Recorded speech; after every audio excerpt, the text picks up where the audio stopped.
بسم اللہ الرحمن الرحیم۔ قرآنی فیصلے ہماری بصیرت کے مطابق۔ نواں باب حصہ چہارم۔ حج بدل کی حیثیت۔ ہم سے پوچھا گیا کہ حج بدل کی حیثیت کیا ہے، اور اگر اسے کسی فوت شدہ کی طرف سے ادا کیا جائے تو کیا اسے فائدہ پہنچتا ہے؟ طول الاسلام۔ حج بدل کا قرآن کریم سے کوئی ثبوت نہیں ملتا، یہ ہمارے ہاں کے مروجہ عقائد میں سے ایک عقیدہ ہے۔ باقی رہا مردہ کو اس سے کچھ فائدہ، تو حج بدل ہی نہیں، جو کچھ بھی مردے کے لیے ہمارے ہاں کیا جاتا ہے اس سے اسے کچھ فائدہ نہیں ہوتا، اسے فائدہ انہی اعمال سے ہوتا ہے جو اس نے خود کیے ہوں۔ لا تازر وازرۃ وزر اخری۔ 6/165۔ کوئی بوجھ اٹھانے والا کسی دوسرے کا بوجھ نہیں اٹھا سکتا۔ خدا کے قانون مکافات کا واضح اور اٹل فیصلہ ہے۔ نفلی حج یعنی دوسرے حج کی شرعی حیثیت۔ سال رواں کے لیے حج پالیسی کا اعلان کرتے ہوئے وزیر امور مذہبیہ محترم کوثر نیازی صاحب نے بتایا کہ اس بار نفلی حج کی اجازت نہیں دی جائے گی۔ یہ اقدام زر مبادلہ کی بچت کے پیش نظر کیا جا رہا ہے۔ تمہیداً یہ وضاحت ضروری ہے کہ مروجہ احکام شریعت کی روح سے پہلی بار کا حج فرض قرار دیا جاتا ہے اور اس کے بعد کا حج نفلی۔ نیازی صاحب نے نفلی حج پر پابندی کی وجہ زر مبادلہ کی بچت بیان کی ہے، لیکن اسلامی ممالک کے بعض علماء کے نزدیک ایسی پابندی شرعاً ضروری ہے۔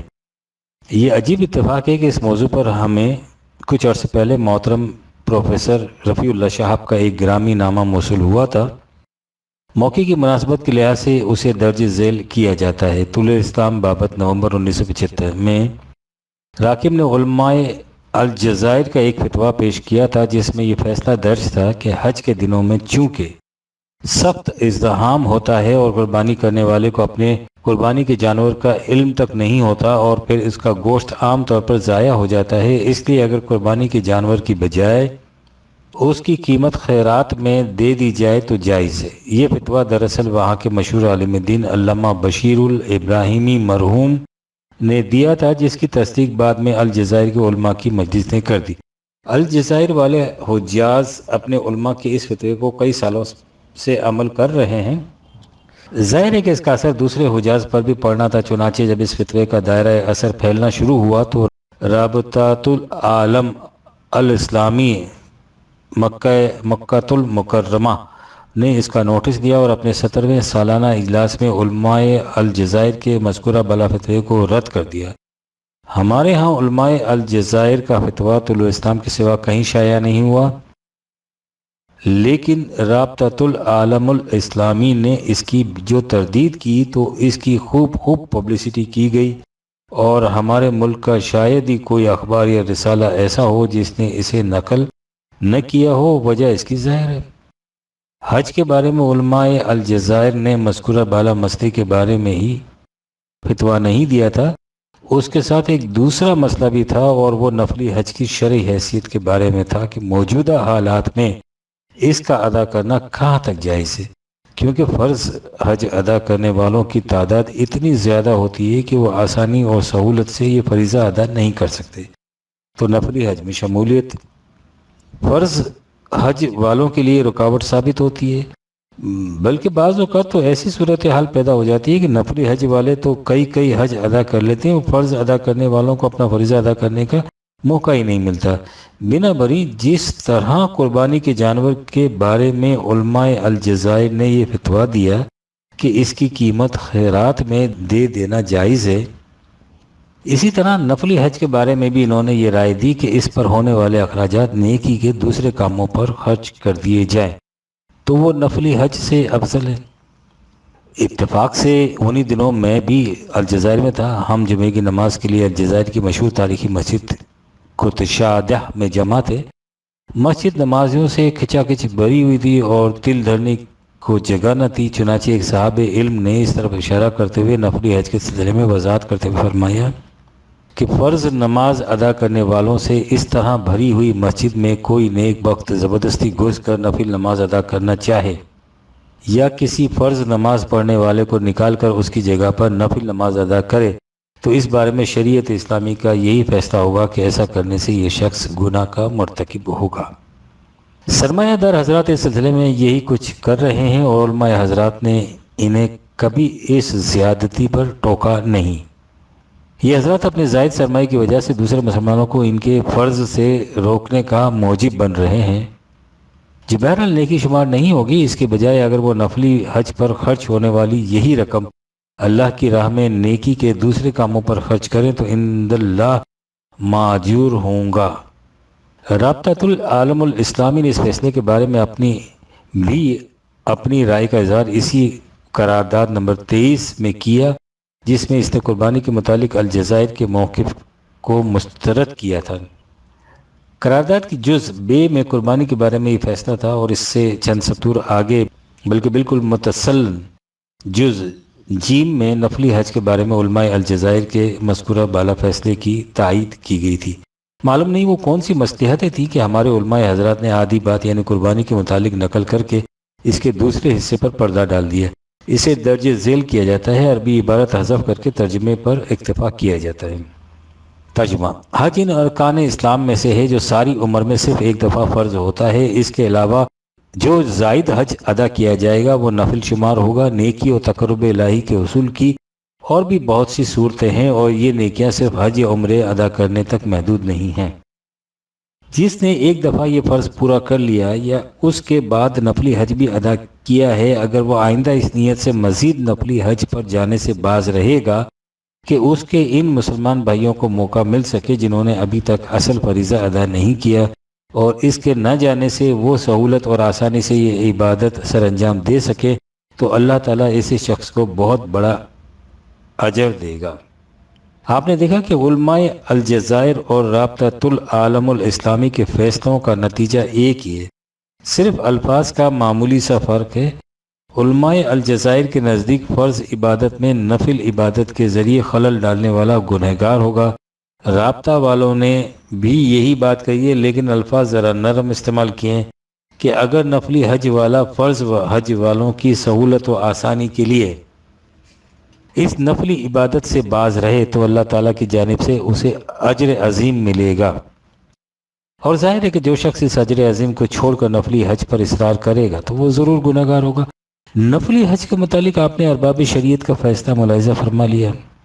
ہم وزارت امور مذہبیہ سے گزارش کریں گے کہ انہوں نے نفلی حج پر جو پابندی محض زر مبادلہ میں بچت کے لیے عائد کی ہے، اسے اس شرعی فیصلے کی روح سے عائد کریں۔ یہ پابندی مستقلاً ہوگی، ہنگامی نہیں ہوگی، اور قوم کے بیشتر اجتماعی مفاد کا موجب۔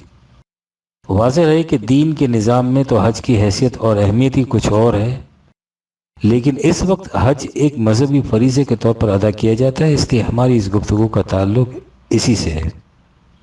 فطرانہ کی شرح کیا ہے؟ لاہور سے ایک صاحب لکھتے ہیں کہ میں نے چاہا کہ معلوم کروں کہ شریعت کی روح سے یہ مثال ہمیں فطرانہ کے پیسے کتنے دینے چاہیے۔ اتفاق سے میں نے اخبار میں ایک خبر دیکھی جس کا عنوان تھا فطرے کی رقم۔ خوش ہوا کہ سوال کا جواب گھر بیٹھے مل گیا، لیکن اس کے نیچے جو لکھا ہوا ملا وہ یہ تھا: فطرے کی رقم، فطرہ نماز عید الفطر سے پہلے ادا کرنا چاہیے۔ فطرے کی رقم اہل سنت والجماعت کے عقیدے کے مطابق 2.25 سیر گندم کی قیمت کے برابر ہونی چاہیے، جس کا اندازہ 1 روپیہ 25 پیسے لگایا گیا ہے۔ اہل حدیث کے عقیدے کے مطابق 3.25 سیر گندم کی قیمت کے برابر فطرہ ادا کرنا چاہیے۔ رقم کے متعلق اہل حدیث علماء نے مشورہ دیا ہے کہ جس قیمت پر گندم ہم خرید کرتے ہوں اسی حساب سے 3.25 سیر گندم کی قیمت ادا کریں۔ ناظم جمعیت اہل حدیث مولانا ابو بکر غزنوی نے مشورہ دیا ہے کہ احتیاطاً 1.5 روپیہ فی کس ادا کیا جائے۔ شیعہ علماء نے فطرے کی رقم 2 روپے مقرر کی ہے، یعنی اہل سنت کا حکم یہ ہے کہ فطرے کی رقم 100 روپیہ ہے۔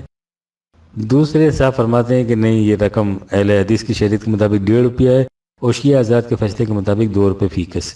میں سر پکڑ کر بیٹھ گیا کہ ہمارے مذہبی پیشوا حضرات ایسی چھوٹی سی بات پر بھی متفق فیصلہ نہیں دے سکتے، کیا یہ کسی بات پر متفق ہوتے بھی ہیں؟ طلوع اسلام: آپ تو ایک فطرے کی رقم پر اختلاف کو دیکھ کر ہی سر پکڑ کے بیٹھ گئے۔ آپ نگاہ کو ذرا دور لے جاتے تو دیکھتے کہ وہاں کیا کیا نظر آتا ہے۔ روزہ کس وقت کھولنا چاہیے، اس میں اختلاف۔ تراویح کی رکعت کتنی ہے، اس میں اختلاف۔ عید کی نماز کا وقت کون سا ہے، اس میں اختلاف۔ نماز عید مساجد میں پڑھنی چاہیے یا کھلے میدان میں، اس میں اختلاف۔ نماز عید کی زائد تکبیریں کتنی ہوتی ہیں، اس میں اختلاف۔ ہاتھ باندھنے میں اختلاف، آمین کہنے میں اختلاف، غرض یہ کہ قدم قدم پر اختلاف۔ کوئی جزئی سا معاملہ بھی ایسا نہیں جس میں یہ حضرات متفق ہوں۔ ہاں ایک بات ضرور ایسی ہے جس میں یہ متفق ہوتے ہیں، اور وہ ہے اس شخص کے خلاف کفر کا فتویٰ لگانا جو ان اختلافات کو مٹانے کے لیے انہیں قرآن کی طرف دعوت دے، اور یہ اس لیے کہ اگر یہ اختلافات مٹ جائیں تو ان کی مختلف دکانیں کس طرح سے چلیں گی۔ آپ ذرا اس کھلی ہوئی حقیقت پر غور کریں، بات واضح ہو جائے گی۔ ایک محلے میں ایک مسجد موجود ہے اور وہ اتنی وسیع ہے کہ اس میں محلے کے سب نمازی سما سکتے ہیں۔ اتنے میں ایک اور مولوی صاحب فارغ التحصیل ہو کر آ جاتے ہیں۔ اس مسجد میں پہلے سے امام صاحب موجود ہیں۔ اب یہ نو والد بیچارہ کیا کرے؟ اس کی روٹی کا اس کے سوا کوئی اور طریقہ نہیں کہ ایک اور مسجد بنے۔ لیکن یہ مسجد کیسے بنے؟ اس کے لیے نہایت آسان طریقہ ہے۔ وہ یہ بات کہنا شروع کر دیتا ہے کہ اس مسجد کا امام ہاتھ زیر ناف باندھتا ہے، لیکن شریعت حقہ کا فیصلہ یہ ہے کہ ہاتھ سینے پر باندھنے چاہیے، لہذا اس امام کے پیچھے نماز نہیں ہو سکتی۔ وہ بار بار اس آواز کو دہراتا ہے اور اس کے بعد ایک کھلی جگہ پر 10 اینٹیں اور 5 لوٹے رکھ کر اذان دے دیتا ہے۔ سینے پر ہاتھ رکھنے کی شریعت حقہ ماننے والے اس کے گرد جمع ہو جاتے ہیں اور یوں اس کے لیے امامت کی آسامی نکل آتی ہے، اور اس کے بعد وہ اٹھتے بیٹھتے اس محکم عقیدے کی تبلیغ کرتا رہتا ہے کہ جو لوگ زیر ناف ہاتھ باہر رکھنے والے امام کے پیچھے نماز پڑھتے ہیں ان کی نماز نہیں ہوتی ہے۔ آپ سوچئے کہ اگر یہ اختلاف پیدا نہ کیا جاتا تو اس کے لیے نیا ٹھکانہ کیسے بن سکتا تھا؟ یہ وجہ ہے کہ یہ لوگ اس قسم کے اختلافات کو اس شدت سے قائم رکھتے ہیں اور ہر اس آواز کو اختلافات مٹانے کے لیے اٹھے کفر و الحاد کی آواز قرار دے کر اسے دبانے کے لیے ہر ممکن حربہ استعمال کرتے ہیں۔ سوال یہ کہ کیا رسول اللہ کے زمانے میں بھی یہ اختلافات موجود تھے؟ اس کا جواب ان حضرات سے مانگیے۔ معجزہ اور کرامت میں کچھ فرق نہیں؟ ذیل کا اقتباس غور سے پڑھی۔ حقیقت یہ ہے کہ جس طرح معجزہ میں اسباب طبیعہ کا کوئی دخل نہیں ہوتا، بالکل وہ براہ راست حق تعالیٰ کا فضل ہوتا ہے، جیسا کہ قرآن کریم میں فرمایا ہے وما رميت إذ رميت ولكن الله رمى 8/17۔ اسی طرح کرامت میں بھی اسباب طبیعہ کا کوئی دخل نہیں ہوتا، براہ راست حق تعالیٰ کی طرف سے کوئی کام ہو جاتا ہے، اور معجزہ اور کرامت دونوں خود صاحب معجزہ اور کرامت کے اختیار میں بھی نہیں ہوتے۔ ان دونوں میں فرق صرف اتنا ہے کہ ایسا کوئی خارق عادت کام اگر کسی صاحب وحی نبی کے ہاتھ پر ہو تو معجزہ کہلاتا ہے، غیر نبی کے ذریعے اس کا ظہور ہو تو کرامت کہلاتی ہے۔ یہ اقتباس ہے مولانا مفتی محمد شفیع مرحوم کی تفسیر معرف القرآن کا، جو ماہنامہ البلاغ کراچی میں بالاقساط شائع ہو رہی ہے۔ اس کا حوالہ البلاغ بابت مارچ 1977۔ اس وقت بحث معجزے کے متعلق نہیں ہے، نقطہ زیر اور صرف یہ ہے کہ ان حضرات کے نزدیک معجزات دلیل نبوت ہوتا ہے، یعنی مدعی نبوت کے دعوے کی صداقت کا ثبوت۔ لیکن مفتی صاحب فرماتے ہیں کہ اولیاء کرام سے بھی جو کرامت سزد ہوتی ہے اس میں بھی اسباب طبیعہ کا کوئی دخل نہیں ہوتا۔ اس اعتبار سے معجزہ و کرامت کی کونہ اور حقیقت میں کوئی فرق نہیں رہتا، دونوں ایک جیسے ہوتے ہیں۔ اس سے یہ سوال ابھرتا ہے کہ اگر معجزہ دلیل نبوت ہوتا ہے تو کرامت دلیل نبوت کیوں نہیں ہو سکتی، جبکہ حقیقت کے اعتبار سے دونوں ایک ہی ہوتے ہیں؟ لیکن مفتی صاحب فرماتے ہیں کہ نہیں، دونوں ایک جیسے نہیں ہوتے۔ نبی کے ہاتھ سے جو خارق عادت واقعہ ظہور میں آئے اسے معجزہ کہا جاتا ہے، اور جو غیر از نبی کے ہاتھ سے خارق عادت واقعہ رونما ہو اسے کرامت کہا جاتا ہے۔ کیا یہ وہی بات نہیں جس کے متعلق قرآن کریم نے کہا ہے اسماء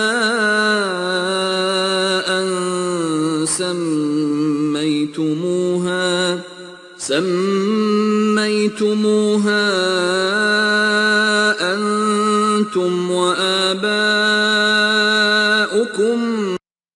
12/40۔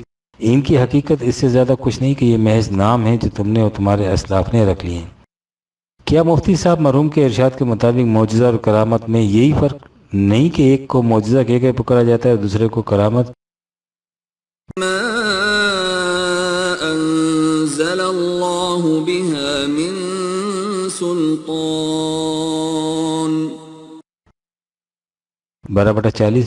خدا نے ان ناموں کے لیے کوئی سند نازل نہیں کی، محض ناموں کی تفریق سے یہ امت 1000 برس سے ایسی الجھنوں میں گرفتار چلی آ رہی ہے جن سے نکلنا ان کے بس میں نہیں ہے۔ مثلا اللہ تعالیٰ نے کسی منتخب ہستی کو اپنی طرف سے براہ راست علم عطا کرنے کا نام وحی رکھا تھا، اور جسے یہ علم عطا ہوتا تھا اسے نبی یا رسول کہہ کر پکارا تھا۔ ختم نبوت سے خدا کے طرف سے اس طرح علم حاصل ہونے کا سلسلہ ختم ہو گیا. لیکن بعد ازاں امت میں ایک عقیدہ رائج ہوا کہ رسول اللہ کے بعد بھی خدا کے برگزیدہ بندوں کو خدا کی طرف سے براہ راست علم حاصل ہوتا ہے. جب کہا گیا کہ یہ عقیدہ تو ختم نبوت کی نقیض ہے تو کہا کہ نہیں، اس سے ختم نبوت کو کوئی عرف نہیں آتا، اس لیے کہ نبی کو جو علم حاصل ہوتا تھا اسے وحی کہا جاتا تھا، اور غیر نبی کو جو اس نو کا علم حاصل ہوتا ہے اسے کشف و الہام کہا جاتا ہے. اور جن برگزیدہ ہستیوں کو یہ علم حاصل ہوتا ہے انہیں نبی نہیں اولیاء کہا جاتا ہے. یعنی خدا کی طرف سے علم حاصل ہونے کی کیفیت اور نوعیت ایک ہی ہے، لیکن اس کا نام الگ رکھ لیا گیا ہے، اس لیے اس سے ختم نبوت پر کوئی اثر نہیں پڑتا. وہ جو احمدیوں اور ہمارے علماء میں 90 برس تک بحث کا سلسلہ جاری رہا اور بات کسی فیصلہ کن مرحلے تک نہیں پہنچ سکی، تو اس کی بنیادی وجہ یہی تھی کہ خود علماء حضرات کشف و الہام پر عقیدہ رکھتے تھے اور کرامات و پیش گوئیوں کے امکان کو تسلیم کرتے تھے. ان عقائد کے بعد فرق صرف ناموں کا رہ جاتا ہے. تو ان تمام الجھنوں کا حل ایک ہی ہے، اور وہ یہ کہ ما انزل اللہ کو سلطان تسلیم کیا جائے، یعنی جملہ عقائد و مسالک میں سند قرآن کریم کی قابل قبول قرار پا جائے. اس کے بعد دیکھیے کہ کوئی پیچیدگی بھی باقی نہیں رہتی. پیشہ وکالت. مسٹر اے کے بروہی نے سپریم کورٹ کے حالیہ مقدمے میں آئین کی عظمت کے ضمن میں جو دلائل دیے وہ ان دلائل کی تردید کرتے تھے جو خود انہوں نے اس سے پہلے سپریم کورٹ ہی کے ایک مقدمے میں پیش کیے تھے. اگلے دنوں وہ لندن تشریف لے گئے تو وہاں ان کے خلاف اعتراض کیا گیا کہ انہوں نے خود ہی اپنی ہی دلائل کی تردید کس طرح کر دی. انہوں نے جواب دیا کہ درخواست کے سلسلے میں پاکستان کے سپریم کورٹ کے سامنے پاکستان کے آئین کے ضمن میں انہوں نے جس موقف کی حمایت کی وہ محض ایک وکیل کا پیشہ ورانہ فرض تھا. انہوں نے مزید کہا کہ اگر دوسرا فریق ان سے رابطہ قائم کرتا اور ان کی فیس ادا کرتا تو وہ اسی شد و مت کے ساتھ یہ کہتے کہ دوسرا فریق نے غلطی کی ہے. ایرانی شہنشاہیت اور ولی عہدی. اس ماہ کی ایک اہم خبر ایران کی ملکہ سوریہ کی طلاق ہے. یہ خبر اس لیے اہم نہیں کہ طلاق کسی ملک کی ملکہ کو ملی ہے. ہمارے نزدیک عورت ہونے کی حیثیت سے دنیا کی ہر عورت یکساں ہے اور ملکہ ہونے کی جہت سے ہر عورت اپنے گھر کی ملکہ ہوتی ہے. اس خبر کی اہمیت اس خصوصی حالات کی بنا پر ہے جس کی وجہ سے نوبت طلاق تک پہنچی ہے. بتایا گیا ہے کہ شاہ اور ملکہ میاں اور بیوی ہنسی خوشی زندگی بسر کر رہے تھے. ان کے تعلقات نہ صرف خوشگوار بلکہ محبت و مودت کے مظہر تھے. ان میں کسی قسم کی کوئی ناچاکی یا بدمزگی نہیں تھی، لیکن ان کی 7 سالہ ازدواجی زندگی میں ملکہ کے ہاں اولاد نہیں ہوئی، اور چونکہ نرینہ اولاد کے بغیر تخت شہنشاہی بغیر ولی عہد کے رہ جاتا تھا، اس لیے بادشاہ کو بادل ناخواستہ ملکہ کو طلاق دینی پڑی اور ملکہ کو بصد حسرت و یاس اس فیصلے کو قبول کرنا پڑا. وہ فیصلہ جس سے ایران کی بہت سے گھرانوں میں صفحہ ماتم بچ گئی. اس سے 2 اہم سوال ہمارے سامنے آتے ہیں. ایک عام انسانی حیثیت سے، دوسرا قرآنی نقطۂ نگاہ سے. عام انسانی حیثیت سے یہ کہ کیا کسی عورت کے ہاں اولاد نہ ہونا واقعی ایسا جرم ہے جسے وہ اس قسم کی انتہائی سزا کی مستحق قرار پا جاتی ہے؟ ہمارا خیال ہے کہ جو لوگ اس سوال کا جواب مثبت میں دیں انہیں اس کا قطعاً حق نہیں حاصل نہیں کہ وہ صفحہ انسانیت میں کھڑے ہوں. حقیقت یہ ہے کہ قرآن کریم کے تمثیلی انداز میں بیان کردہ قصہ آدم کی روح سے جب آدم کے دل میں حیات جاوید کی آرزو پیدا ہوئی تو ابلیس نے ان کے کان میں یہ افسوس پھونکا کہ وہ اولاد کے ذریعے حیات جاوید حاصل کر سکتا ہے، اسی سے اس کا نام ہمیشہ کے لیے روشن رہ سکتا ہے. وہ دن اور آج کا دن اولاد کی آرزو انسان کی ناک میں نکل ڈالے نہ معلوم اسے کہاں کہاں لیے پھرتی ہے، اور ستم بالائے ستم کہ اس نہ کردہ گناہ کی سزا اکثر و بیشتر بیچاری ہوا کی بیٹی کو بھگتنی پڑتی ہے. خدا جانے آدم کا شعور کب بیدار ہوگا اور وہ کب ابلیس کے اس فریب سے نکل سکے گا کہ وہ حیات جاوید اولاد کے ذریعے حاصل کر سکتا ہے. حیات جاوید انسانی ذات کی نشوونما اور پختگی سے حاصل ہوتی ہے، نہ کہ اولاد کے ذریعے بقائے نسل سے. قرآنی نقطہ نگاہ سے دیکھا جائے تو یہ فیصلہ اور بھی زیادہ تعصف انگیز اور عبرت ناک دکھائی دیتا ہے. سب سے پہلے تو یہ کہ اولاد کا ہونا یا نہ ہونا طبی قوانین کے مطابق ہوتا ہے جس پر مرد یا عورت کسی کا بھی اختیار نہیں ہوتا. اگر مرد یا عورت میں سے کسی میں اولاد پیدا کرنے کی صلاحیت نہیں اور مناسب علاج کے باوجود یہ صلاحیت پیدا نہیں ہو سکی تو اس میں فرد متعلقہ کو قصور نہیں جس کی وجہ سے اسے مستحق کی سزا قرار دیا جائے. سورہ شورى میں ہے يَهَبُ لِمَن يَشَاءُ إِنَاثًا وَيَهَبُ لِمَن يَشَاءُ الذُّكُورَ أَوْ يُزَوِّجُهُمْ ذُكْرَانًا وَإِنَاثًا وَيَجْعَلُ مَن يَشَاءُ عَقِيمًا.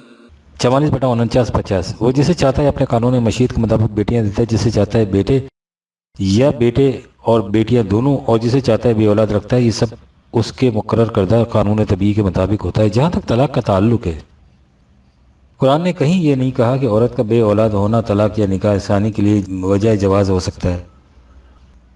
نکاح کا مقصد میاں بیوی میں سکون و مودت و رحمت ہے، 30/21، اور جب تک ازدواجی زندگی میں یہ حسین عناصر موجود ہیں، ان کے تعلقات کا سوال ہی پیدا نہیں ہوتا۔ اگلی اور سب سے اہم چیز ولی عہد کا سوال ہے۔ کون مسلمان اس حقیقت سے بے خبر ہے کہ اسلام کی گاڑی اسی دن سے دوسری پٹڑی پر جا پڑی جس دن خلافت ملوکیت میں تبدیل ہو گئی۔ ملوکیت کے عام معنی سلطنت کا باپ سے بیٹے کی طرف وراثتاً منتقل ہونا۔ یہ وہ آواز ہے جو گزشتہ 1300 برس سے ہر محراب و منبر سے اٹھتی اور مسلسل فضا میں پھیلتی رہی ہے کہ سلطنت میں وراثت اور ولی عہدی کا تصور شجر اسلام کو جڑ سے کاٹ دیتا ہے۔ لیکن کس قدر بدبختی ہے کہ جہاں 1300 سال سے ہر محراب و منبر سے یہ آواز اٹھ رہی ہے، اس کے ساتھ ہی 1300 برس سے مسلمانوں کے ہر ملک میں سلطنت باپ سے بیٹے کی طرف وراثتاً منتقل ہوتی چلی آ رہی ہے۔ حتیٰ کہ آج جبکہ دنیا کی قریب تمام مسلم سلطنتیں زمانے کے تقاضے سے مجبور ہو کر ملوکیت کو اپنے ہاتھ سے ختم کر چکی ہیں، ملوکیت اگر کہیں باقی ہے تو مسلمانوں کے ممالک میں باقی ہے، اور یہی ملوکیت ہے جس نے ایران میں ولی عہد سلطنت کی ضرورت کو اس قدر اہمیت دی ہے کہ اس کے لیے ایک بے گناہ خاتون کو حوالہ قربان گاہ کر دیا گیا ہے۔ اس سے آگے بڑھیے تو ایک چیز بالکل واضح ہے، یعنی یہ کہ اس کی ضمانت کیا ہے کہ شاہ ایران کے ہاں کسی اور بیوی سے ضرور اولاد پیدا ہوگی اور لڑکا ہی ہوگا، اور سب سے آخر یہ کہ شاہ ایران ماشاء اللہ ابھی جوان ہے اور قانون طبیعی کے مطابق ان کے کافی مدت تک زندہ رہنے کی توقع کی جا سکتی ہے۔ جس صورت سے آج کل مزاج روزگار بدل رہا ہے، اس کے پیش نظر اس کی بھی کیا گارنٹی ہے کہ جب آج کی ولی عہد کی تخت نشینی کا دور آئے گا اس وقت انداز ملوکیت دنیا میں باقی ہوگا۔ چنانچہ وہاں ایسا انقلاب آیا کہ ولی عہدی تو ایک طرف شہنشاہیت باقی نہ رہی۔ سچ کہا تھا کہنے والے نے، الٹ جائیں گی تدبیریں، بدل جائیں گی تقدیریں، حقیقت ہے نہیں میرے تخیل کی یہ خلاقی۔ عزیر کے متعلق غلط فہمی۔ ایک صاحب نے ہمیں اردو انسائکلوپیڈیا فیروز سنس کے صفحہ 989 کی فوٹو اسٹیٹ کاپی بھیجی ہے۔ اس میں لکھا ہے کہ عزیر حضرت 500 کاف میم حضرت ہارون بن عمران کی نسل سے تھے۔ قرآن اور احادیث کے مطابق عزیر نبی تھے۔ بخت نصر نے بیت المقدس پر حملہ کر کے تمام یہودیوں کو گرفتار کر لیا اور انہیں بابل لے آیا۔ اس وقت عزیر کم عمر تھے، 40 برس کی عمر میں آپ بنی اسرائیل کے فقیہ بنے اور رشد و ہدایت کے فرائض سے انجام دینے لگے۔ عورت شیر کے زمانے میں جب بنی اسرائیل نے بیت المقدس کو اثر نو تعمیر کرنا چاہا تو اس سلسلے میں حضرت عزیر نے شاہی دربار میں اپنا اثر رسوخ استعمال کرنا شروع کیا اور بیت المقدس کی تعمیر میں بنی اسرائیل کو مدد دی۔ بیت المقدس کی تباہی کے وقت تورات کے تمام نسخے ناپید ہو چکے تھے۔ حضرت عزیر نے یہ نسخے اثر نو مرتب کرائے۔ اس کے بعد اور بھی بہت کچھ لکھا ہے جسے درج کرنے کی ہم ضرورت نہیں سمجھتے۔ اس میں کئی غلطیاں ہیں۔ سب سے پہلے یہ کہ قرآن مجید نے عزیر نامی کسی شخص کو زمرہ انبیاء میں شامل نہیں کیا، اس لیے انہیں قرآن کی روح سے بالتصریح نبی نہیں تسلیم کیا جا سکتا۔ قرآن مجید میں عزیر کا نام ایک ہی مقام پر آیا ہے جس میں کہا گیا کہ یہودی اسے ابن اللہ، خدا کا بیٹا کہتے تھے۔ تحقیق سے ثابت ہوا ہے کہ اہل مصر کا ایک دیوتا تھا اوزیرس، جس کی شکل بیل کسی تھی، وہ اسے خدا کا بیٹا مانتے تھے۔ اہل مصر کی دیکھا دیکھی بنی اسرائیل نے بھی اس دیوتا کی پرستش کرنی اور اسے خدا کا بیٹا کہنا شروع کر دیا تھا۔ یہی عزیر ہے جس کا ذکر قرآن مجید میں آیا ہے۔ دوسرے یہ کہ جس فقیہ نے تورات کو اثر نو مرتب کیا تھا اس کا نام عزرا تھا، نہ کہ عزیر۔ تورات میں اس کا نام اور ذکر بڑی تفصیل سے ملتا ہے۔ ہم اپنے یہاں انسائکلوپیڈیا قسم کی تالیفات کے مصنفین اور ناشرین سے درخواست کریں گے کہ وہ کم از کم اسلام اور حضرات انبیاء کرام کے ضمن میں کچھ درج کرنے میں بڑی احتیاط سے کام لیا کریں۔ ان کی یہ تالیفات عوام میں سند بن جایا کرتی ہیں۔ محنت کشوں کے مسائل، اجرتوں کے نظام کی خرابی۔ ایک صاحب نے لکھا ہے کہ آج کل محنت کشوں کی فلاح و بہبود کا سوال بڑی اہمیت حاصل کر رہا ہے۔ قرآن مجید میں اس کے متعلق کیا ہدایت آئی ہے؟ طلوع اسلام بات ذرا سطح سے نیچے اتر کر سمجھنے کی ہے۔ اس باب میں دو فریق ہمارے سامنے آتے ہیں، ایک فریق محنت کش یا ورکرز یعنی کام کرنے والوں کا، اور دوسرا فریق وہ جو ان کام کرنے والوں کی فلاح و بہبود کی تدبیریں سوچتا رہتا ہے۔ پہلا فریق تو ہوا ورکرز یا کام کرنے والوں کا، تو سوال پیدا ہوتا ہے کہ یہ دوسرا فریق کن لوگوں کا ہے؟ جب پہلا فریق کام کرنے والوں کا ہے تو معاملہ دوسرا فریق ان لوگوں کا ہوگا جو کام نہیں کرتے۔ تو اب مسئلے کی شکل یوں بنی کہ جو لوگ کام نہیں کرتے وہ ان لوگوں کی فلاح و بہبود کی فکر کرتے ہیں، اور اگلا سوال یہ ہے کہ ان کام نہ کرنے والوں کے پاس وہ روپیہ پیسہ کہاں سے آتا ہے؟ جس سے وہ ان کام کرنے والوں کی فلاح و بہبود کی تدبیریں کرتے ہیں۔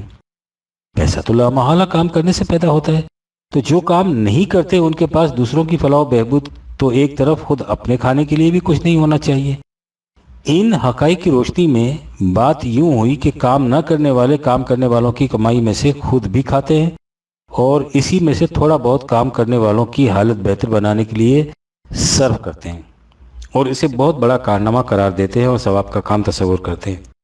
اصل یہ ہے کہ انسان آج تک دور غلامی سے نکلا ہی نہیں۔ اس نے کیا صرف اتنا ہے کہ فریب دہی کی خاطر کچھ لباس نئے تجویز کر دیے اور کچھ نئی اصطلاحات وضع کر لی ہیں جسے ہم دور جہالت کہتے ہیں۔ اس میں انسان جو کچھ کرتا تھا اسے کھلے بندوں کرتا تھا۔ اس دور تہذیب میں یہ کرتا وہی کچھ ہے، لیکن دوسروں کی بہبود کی نگاہ فریب پردوں میں لپیٹ کر دور جہالت میں کام کرنے والوں کو غلام کہا جاتا ہے اور اس سے کام کرانے والا اس کا آقا یا ماسٹر کہلاتا تھا۔ یہ آقا غلام کی کمائی کا مالک ہوتا تھا اور اس میں سے اتنا غلام کو دیتا تھا جس سے وہ کام کرنے کے قابل رہے۔ بات آج بھی وہی ہے، فرق صرف الفاظ کا ہے۔ قرآن کریم نے اس تفریق کو ختم کر دیا، اس نے اعلان کر دیا وَأَن لَيْسَ لِلْإِنسَانِ إِلَّا مَا سَعَى۔ 53/39 دنیا میں ہر انسان کو کام کرنا ہوگا، جو کام نہیں کرتا اسے کچھ نہیں مل سکتا بجز ان کے جو کسی وجہ سے کام کرنے سے معذور ہوں، بلکہ یوں کہیے کہ وہ انسان کہلانے کا مستحق ہی نہیں ہے۔ اس نے اس بنیادی اصول کی وضاحت ان الفاظ میں کر دی أَلَّا تَزِرُ وَازِرَةٌ وِزْرَ أُخْرَى۔ 53/38 کام کرنے والے کام نہ کرنے والوں کا بوجھ نہیں اٹھائیں گے۔ کام نہ کرنے والوں کو اس نے مترفین کہہ کر پکارا اور انہیں بارگاہ انسانیت کا بدترین دشمن قرار دیا ہے۔ لہذا قرآنی معاشرے میں تمام افراد کاسب یعنی کام کرنے والے ہوں گے، اس میں کام نہ کرنے والوں کا وجود ہی نہیں ہوگا۔ تقسیم کار کے اصول کے مطابق کام کی نوعیت میں فرق ہوگا۔ اسے باہمی تعاون کہا جائے گا۔ اس میں نہ کوئی کام گھٹیا ہوگا نہ بڑھیا۔ گھڑی کا ادنا سا پیچ بھی اپنے مقام پر اتنی اہمیت رکھتا ہے جتنی اہمیت اس کا مرکزی پرزہ اسپرنگ۔ اس اعتبار سے ان کام کرنے والوں کی اونچ نیچ کا بھی فرق نہیں ہوگا۔ اگر 100 روپے کے 50 نوٹوں کو اوپر تلے رکھ دیا جائے تو سب سے نچلے نوٹ کی بھی وہی قیمت ہوگی جو سب سے اوپر کے نوٹ کی ہوگی۔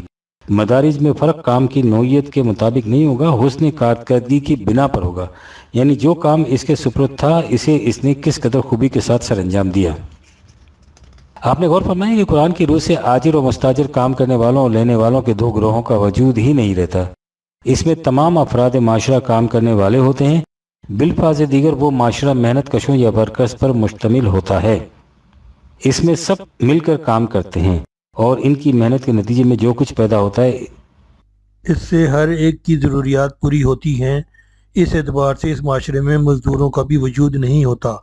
مزدور کے معنی ہے مزد جمع ور، یعنی جس کام کی مزد اجرت دی جائے۔ اجرت یا ویجز کا تصور بھی نظام سرمایہ داری کا پیدا کردہ ہے۔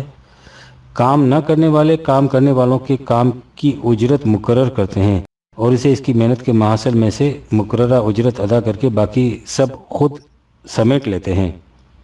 اجرت مقرر کرنے میں معیار یہ نہیں ہوتا کہ اس سے مزدور اور اس کے بال بچوں کی ضرورتیں بھی پوری ہوتی ہیں یا نہیں، معیار اجرت مقرر کرنے والوں کے مفاد کا تحفظ ہوتا ہے۔ قرآنی معاشرے میں کام کی اجرتیں مقرر نہیں ہوتی، ہر ایک کی ضرورتیں پوری ہوتی ہیں۔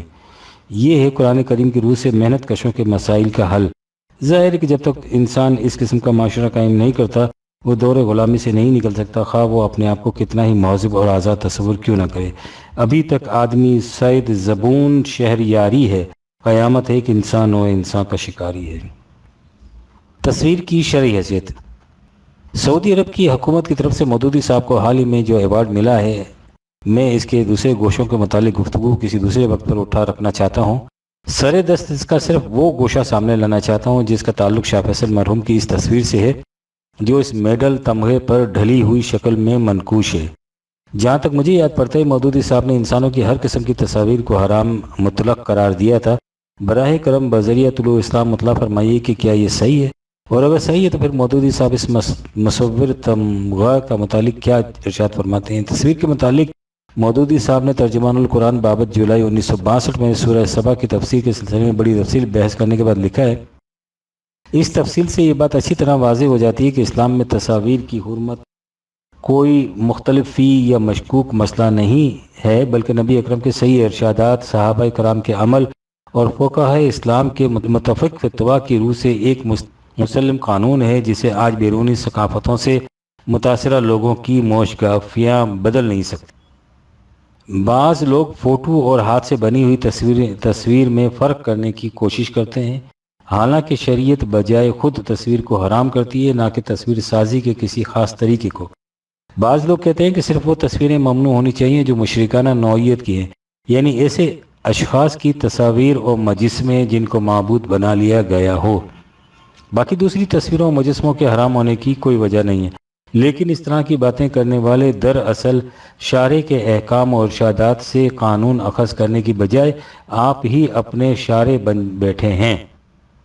ان کو یہ معلوم ہی نہیں ہے کہ تصویر صرف ایک شرک و بت پرستی ہی کی موجب نہیں بنتی، بلکہ دنیا میں دوسرے بہت سے فتنوں کی موجب بھی بنی ہے اور بن رہی ہے۔ تصویر ان بڑے ذرائع میں سے ایک ہے جن سے بادشاہوں، ڈکٹیٹروں اور سیاسی لیڈروں کی عظمت کا سکہ عوام الناس کے دماغوں پر بٹھانے کی کوشش کی گئی ہے۔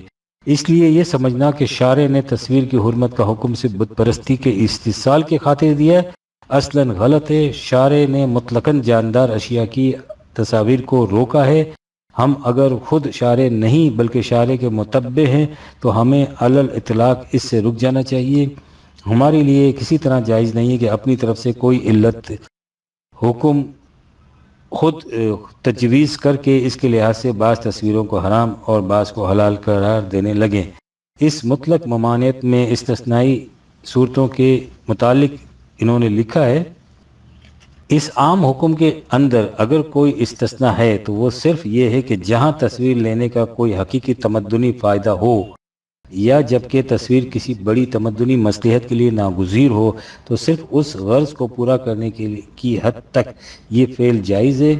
مثلاً پاسپورٹ، پولیس کا مجرموں کی شناخت کے لیے تصویریں محفوظ کرنا، ڈاکٹروں کا علاج کے لیے یا فن طب کی تعلیم کے لیے مریضوں کی تصویریں لینا اور جنگی اغراض کے لیے فوٹوگرافی کا استعمال۔ لیکن لیڈروں کی تصویریں اور جلوسوں کی تصویریں کسی طرح بھی جائز اور حقیقی ضرورت کی تعریف میں نہیں آتی۔ خصوصاً لیڈروں کی تصویریں تو بندگان خدا کو اس خطرے سے بہت ہی قریب پہنچا دی ہیں جس کی وجہ سے تصویر کو حرام قرار دیا گیا ہے۔ سکوں پر بادشاہ کی تصویر کا بطور علامت حاکمیت ثبت کیا جانا، کیا یہ سب بت پرستی کی جڑیں نہیں؟ میں تو چھوٹے بچوں کی تصویریں لینے کو بھی اس لیے حرام سمجھتا ہوں کہ معلوم نہیں ان بچوں میں آگے چل کر کس کو خدا بنا لیا جائے۔ رسائل و مسائل۔ تصویر کے متعلق مودودی صاحب کا عقیدہ واضح ہے، وہ انسانوں کی تصویروں کو حرام میں مطلق قرار دیتے ہیں، اور انہوں نے جو استثنائی صورتیں بتائی ہیں، ظاہر ہے کہ فیصل ایوارڈ پر شاہ مرحوم کی تصویر جسے مجسمہ کہنا زیادہ موزوں ہوگا، ان میں سے کسی شک کے تابع بھی نہیں آتی۔ استئذان کی اہمیت، اجازت لے کر آؤ۔ قرآن مجید ایک عظیم محیط کل ضابطۂ حیات ہے۔ اس میں جہاں کائنات کے مستور حقائق اور قوموں کے عروج و زوال کے غیر متبدل قوانین دیے گئے ہیں، وہاں انسانی معاشرتی زندگی سے متعلق ایسی ہدایات بھی بیان کی گئی ہیں جو سطحی نگاہوں سے دیکھنے والوں کے نزدیک بڑی معمولی سی ہیں، ایسی معمولی کہ ان کے نزدیک انہیں وحی کی روح سے عطا کیے جانے کی چندہ ضرورت نہ تھی، لیکن اگر انہیں روزمرہ زندگی کے تجربے کی روشنی میں ذرا گہری نظروں سے دیکھا جائے تو ان کی اہمیت ابھر کر سامنے آ جاتی ہے۔ آج کی نشست میں ہم ان میں سے ایک ہدایت کو سامنے لاتے ہیں جنہیں نظر انداز کر دینے سے ہمارے معاشرے میں بہت سی الجھنیں اور بدمزگیاں پیدا اور پریشانیاں لاحق ہوتی ہیں۔ جن حضرات کو ان پریشانیوں کا سامنا کرنا پڑتا ہے وہ ہم سے متفق ہوں گے کہ ان کی اہمیت کو نمایاں کرنا بڑا ضروری ہے۔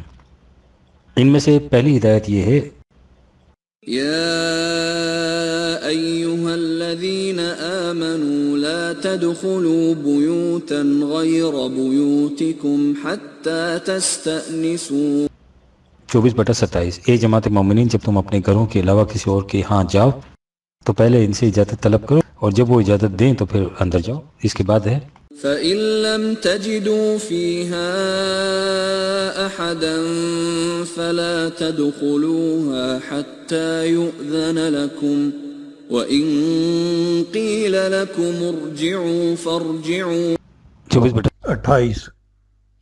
اور اگر تم دیکھو کہ اس گھر میں کوئی نہیں تب بھی اس کے اندر نہ جاؤ، اور اگر تم سے کہا جائے کہ آپ اس وقت واپس تشریف لے جائیں تو دل میں کوئی گرانی لیے بغیر واپس ہو جاؤ۔ ان ہدایت میں کہا تو یہ گیا ہے کہ کسی کے ہاں بلا اجازت مت جاؤ، لیکن وسیع پیمانے پر اس سے مراد یہ ہے کہ کسی سے ملنے کے لیے جانا ہو تو پہلے وقت مقرر کرو، یعنی بائی اپوائنٹمنٹ جاؤ۔ یوں ہی جب جی چاہے کسی سے ملنے کے لیے نہ چلے جاؤ۔ اگر کسی کے ہاں اتفاقیہ جانا پڑے تو بھی اہل خانہ سے پہلے پوچھ لو کہ انہیں ملنے کے لیے وقت ہے، اور اگر وہ معذرت کر دے تو اس کا برا نہ مناؤ، واپس چلے جاؤ۔ مغربی ممالک میں چونکہ وقت کی قیمت کا بڑا احساس ہے، اس لیے انہوں نے اپنے اوپر اس پابندی کو بڑی شدت سے عائد کر رکھا ہے۔ وہاں پہلے سے وقت مقرر کیے بغیر کوئی کسی کے ہاں نہیں جاتا، لیکن ہمارے ہاں جنہیں خدا کے ہاں سے یہ ہدایت ملی تھی، کیفیت یہ ہے کہ جب کسی کا جی چاہے ملنے کے لیے چلا آتا ہے۔ اس سے دوسرے کے کام، وقت و مصروفیت میں جس قدر حرج واقع ہوتا ہے اس کا اندازہ وہی لگا سکتے ہیں۔ جنہیں اس قسم کی ملاقاتیوں سے واسطہ پڑتا ہے، اول تو وہ اس کی جرت نہیں کر سکتے کہ اس آنے والے سے کہہ دیں کہ اس وقت معاف فرمائیے، اور اگر وہ کہیں اس کی جرت کر لیں تو آنے والے صاحب اس کا اتنا برا مناتے ہیں کہ بعض اوقات ہمیشہ کے لیے تعلقات منقطع ہو جاتے ہیں۔ اس بدمزگی سے بچنے کے لیے اہل خانہ کو اکثر اوقات جھوٹ بولنا پڑتا ہے۔ یہ وبا ہمارے ہاں عام ہے اور نتیجہ ہے اس قرآن ہدایت کو نظر انداز کر دینے کا۔ اکثر یہ بھی ہوتا ہے کہ آنے والے صاحب بلا اطلاع چھپ چھپا کر گھر کے اندر تک پہنچ جاتے ہیں۔ اس سے اہل خانہ کی پرائیویسی میں جس قدر خلل واقع ہوتا ہے، ظاہر ہے کہ اس سلسلے میں قرآن کریم میں ارشاد ہے وَإِذَا سَأَلْتُمُوهُنَّ مَتَاعًا فَاسْأَلُوهُنَّ مِنْ وَرَاءِ حِجَابٍ 33/53۔ اور اگر تمہیں نبی کے گھر سے کوئی چیز لینی ہو تو اس کے لیے بھی یوں ہی بے محابہ اندر نہ چلے جایا کرو، قاعدے کے مطابق پردے کے باہر سے اسے مانگا کرو۔ ظاہر ہے کہ اس حکم کا اطلاق بھی عام ہے کہ بلا اطلاع دیے اور اجازت لیے کسی کے مکان کے اندر نہ چلے جایا کرو۔ اہل یورپ کے ہاں اس کی بھی پابندی ہوتی ہے، لیکن ہمارے ہاں اس کا کوئی خیال نہیں کرتا۔ ہم سے ہمارے بڑے بوڑھے اچھے تھے کہ وہ خود اپنے گھر میں بھی آتے تو ڈیوڑی میں کھنکار کر اندر جاتے تھے۔ ہمارے ہاں اگر دو چار دوستوں یا عزیزوں کو کھانے پر بلایا جائے تو اہل خانہ کا پورے دن کا پروگرام تلپٹ ہو جاتا ہے۔ کچھ تو دوپہر کے کھانے کے لیے 12 ہی بجے آ کر بیٹھ جاتے ہیں اور بعض 3 بجے تک تشریف نہیں لاتے، اور باقی سب ان کے انتظار میں بیٹھے رہتے ہیں۔ پھر کھانے کے بعد جو محفل جمتی ہے تو کوئی اٹھنے کا نام ہی نہیں لیتا۔ اس سلسلے میں قرآن مجید میں یہ ہدایت دی گئی ہے يا أيها الذين آمنوا لا تدخلوا بيوت النبي إلا أن يؤذن لكم إلى طعام غير ناظرين إناه ولكن إذا دعيتم فادخلوا فإذا طعمتم فانتشروا ولا مستأنسين لحديث 33/53۔ اے جماعت مومنین، تم یوں ہی بالملائے اور بغیر اجازت لیے رسول کے گھر نہ چلے جایا کرو۔ اگر وہ تمہیں کھانے کے لیے بلائے تو اس کے ہاں جاؤ، لیکن وہ بھی اس طرح نہیں کہ تم کھانا پکنے سے پہلے ہی وہاں جا بیٹھو اور کھانے کا انتظار کرتے رہو۔ جب کھانا تیار ہو جائے اور وہ تمہیں بلائے تو پھر اندر جاؤ، اور جب کھانا کھا چکو تو وہاں سے چلے جاؤ، وہیں بیٹھے باتوں میں نہ لگ جایا کرو۔ اہل مغرب اس پابندی پر بھی عمل کرتے ہیں اور بڑے سکھ میں رہتے ہیں۔ انہوں نے تو خود اپنے گھروں میں بھی کھانے کے اوقات مقرر کر رکھے ہیں اور اس کی بڑی سختی سے پابندی کرتے ہیں۔ اس سلسلے میں اللہ تعالیٰ نے ایک ایسی بات کہی ہے جو متعین طور پر تو رسول اللہ سے متعلق ہے، لیکن وہ ترجمانی کرتی ہے ہم میں سے ہر ایک کے دل کی۔ فرمایا إن ذلكم كان يؤذي النبي فيستحيي منكم والله لا يستحيي من الحق 33/53۔ تمہاری موجودہ روش سے رسول کو بڑی اذیت پہنچتی ہے، لیکن وہ شرم کی وجہ سے تمہیں کچھ کہتا نہیں، لیکن اللہ تو حق بات کہنے سے نہیں شرماتا، اس لیے اس نے یہ بات صاف صاف کہہ دی ہے۔ ان ہدایات خداوندی کی مزید تشریح و تصریح کی ضرورت نہیں۔ ایک کاش ہم قرآن مجید کی ان چھوٹی چھوٹی ہدایت پر ہی عمل پیرا ہوتے تو کتنے آرام سے رہتے۔ میں نے جماعت کیوں نہیں بنائی؟ میں نماز کیسے پڑھتا ہوں؟ قارئین طلوع اسلام میں سے ایک صاحب کا میرے نام ایک طویل مراسلہ موصول ہوا ہے۔ اس کا جواب تو انہوں نے براہ راست مانگا ہے، لیکن جو سوالات اس میں اٹھائے گئے ہیں ان کا تعلق کسی ایک فرد سے نہیں نفس اسلام سے اور اس کے بعد تحریک طلوع اسلام سے ہے، اس لیے میں نے مناسب سمجھا کہ نام اور مقام کے حوالے حذف کر دینے کے بعد وہ خط اور اس کا جواب طلوع اسلام میں شائع کر دیا جائے۔ مجھے امید ہے کہ قارئین اس کے مطالعے کو مفید پائیں گے۔ پہلے وہ خط ملاحظہ فرمائیے۔ میں تقریباً 76 عیسوی کے اوائل سے آپ کا ماہنامہ طلوع اسلام کا مطالعہ کر رہا ہوں کہ چھوٹے سے قصبے میں قرآنی نظریات کو اپنی حد تک پھیلانے کی کوشش بھی کرتا رہتا ہوں۔ آپ سے تعارف میرے دوست نے کرایا، آپ کی قرآنی تفسیر پسند آئی، گو نہ میں آپ کی کوئی ضخیم کتاب پڑھ سکا ہوں اور نہ ہی طلوع اسلام کو باقاعدگی سے زیر مطالعہ رکھ سکا ہوں، لیکن طلوع اسلام کی روشنی نے مجھے متاثر ضرور کیا ہے، لہٰذا باقاعدگی سے اس کا خریدار ہوں۔ کافی عرصے سے سوچ رہا تھا کہ آپ سے رابطہ قائم کر کے آپ سے ان سوالات کا جواب حاصل کروں جو میرے اپنے ذہن میں ابھرتے ہیں یا دوسروں کی جانب سے پوچھے جاتے ہیں۔ دیگر حضرات کی قسم مختلف ہے، ان میں کچھ متاثرین جماعت اسلامی ہیں، کچھ کمیونسٹ، سوشلسٹ اور اکثریت دہریوں کی ہے۔ سب سے زیادہ مقابلہ جماعت اسلامی سے اکثریت دوستوں کی ہے، لیکن اکثر اور ہر وقت کی بحث کے ساتھ رہتی ہے۔ وہ آپ کی اکثر باتوں خصوصاً معاشی نظام کو پسند کرتے ہیں، لیکن کچھ باتیں مولویانہ اور مذہبی سی ہوتی ہیں اور کچھ کا وزن بھی میں خود بھی محسوس کرتا ہوں۔ وجہ یہ کہ میرا مطالعہ ناقص اور نامکمل ہے۔ میں طالب علم پرائیویٹ ہوں، کافی وقت ادھر لگتا ہے، ملازمت کے دھندے بھی ہیں، لیکن خیال آتا ہے کہ زندگی تو انہی دھندوں میں صرف ہوگی، کچھ مطالعہ دائمی ایٹرنل حیثیت و فوائد رکھنے والا بھی کیا جائے۔ لہذا جن سوالات کا جواب آپ سے لینا ہے وہ درج کر کے اپنے مطالعے میں اضافے کے لیے جواب چاہتا ہوں۔ جوابی لفافہ ساتھ ہے، کچھ جوابات ذاتی قسم کے ہوں گے، ان کا جواب بھی ضرور عنایت فرمائیں، کیونکہ آپ کی اپنی ذات بھی خاصی زیر بحث رہتی ہے۔ آپ کے بارے میں معلومات نہ ہونے کے سبب صرف فرضی باتیں کرنا پڑتی ہیں، اطمینان نہیں ہوتا، کچھ لوگ جھوٹ بولتے ہیں تو اعتماد سے جواب نہیں دیا جا سکتا۔ صرف ذاتی دلائل پر بھروسہ کرتا ہوں مگر خود مطمئن نہیں رہتا۔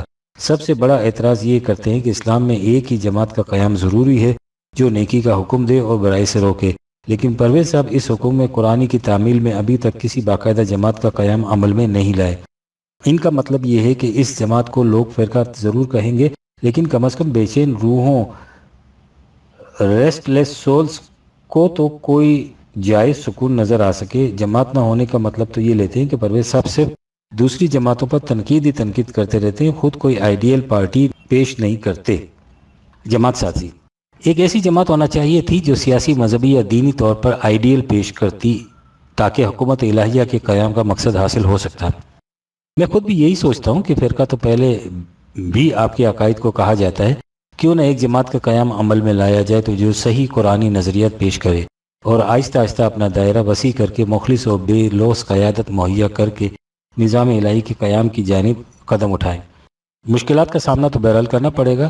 اس مرتبہ اگست کی طلوع اسلام میں آپ کے توسیعی مقالہ بسلسلہ دین و مذہب کی کشمکش کے آخر میں آپ نے دبے الفاظ میں اجتماعی کوشش کی خواہش کا اظہار کیا ہے۔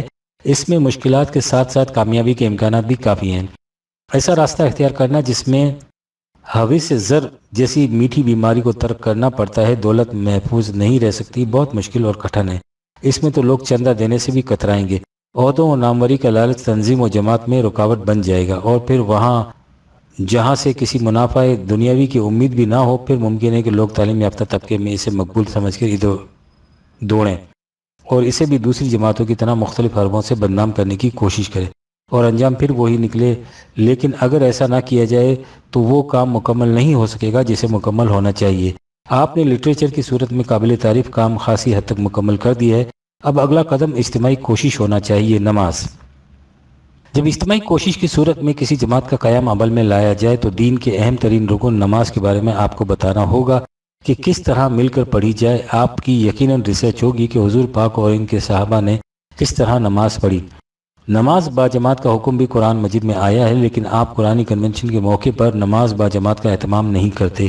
یہ درست ہے کہ بہت سے مختلف عقائد کے لوگ جو آپ سے متاثر ہوں گے ایک دوسرے کے پیچھے قرآنی کنونشن سے نماز پڑھنے سے کتراتے ہوں گے، اور آپ کو کہنا چاہیے کہ وہ اپنے اپنے طریقوں کے مطابق جا کر نماز ادا کر لیں، لیکن آپ خود بھی تو کسی نہ کسی طریقے پر نماز پڑھتے ہوں گے، اور یقیناً جہاں تک میرا خیال ہے وہ طریقہ آپ کی تحقیقات کا نچوڑ ہوگا، اور میری نظر میں آپ کی ریسرچ موجودہ دور کے دیگر محققین سے زیادہ صائب ہے۔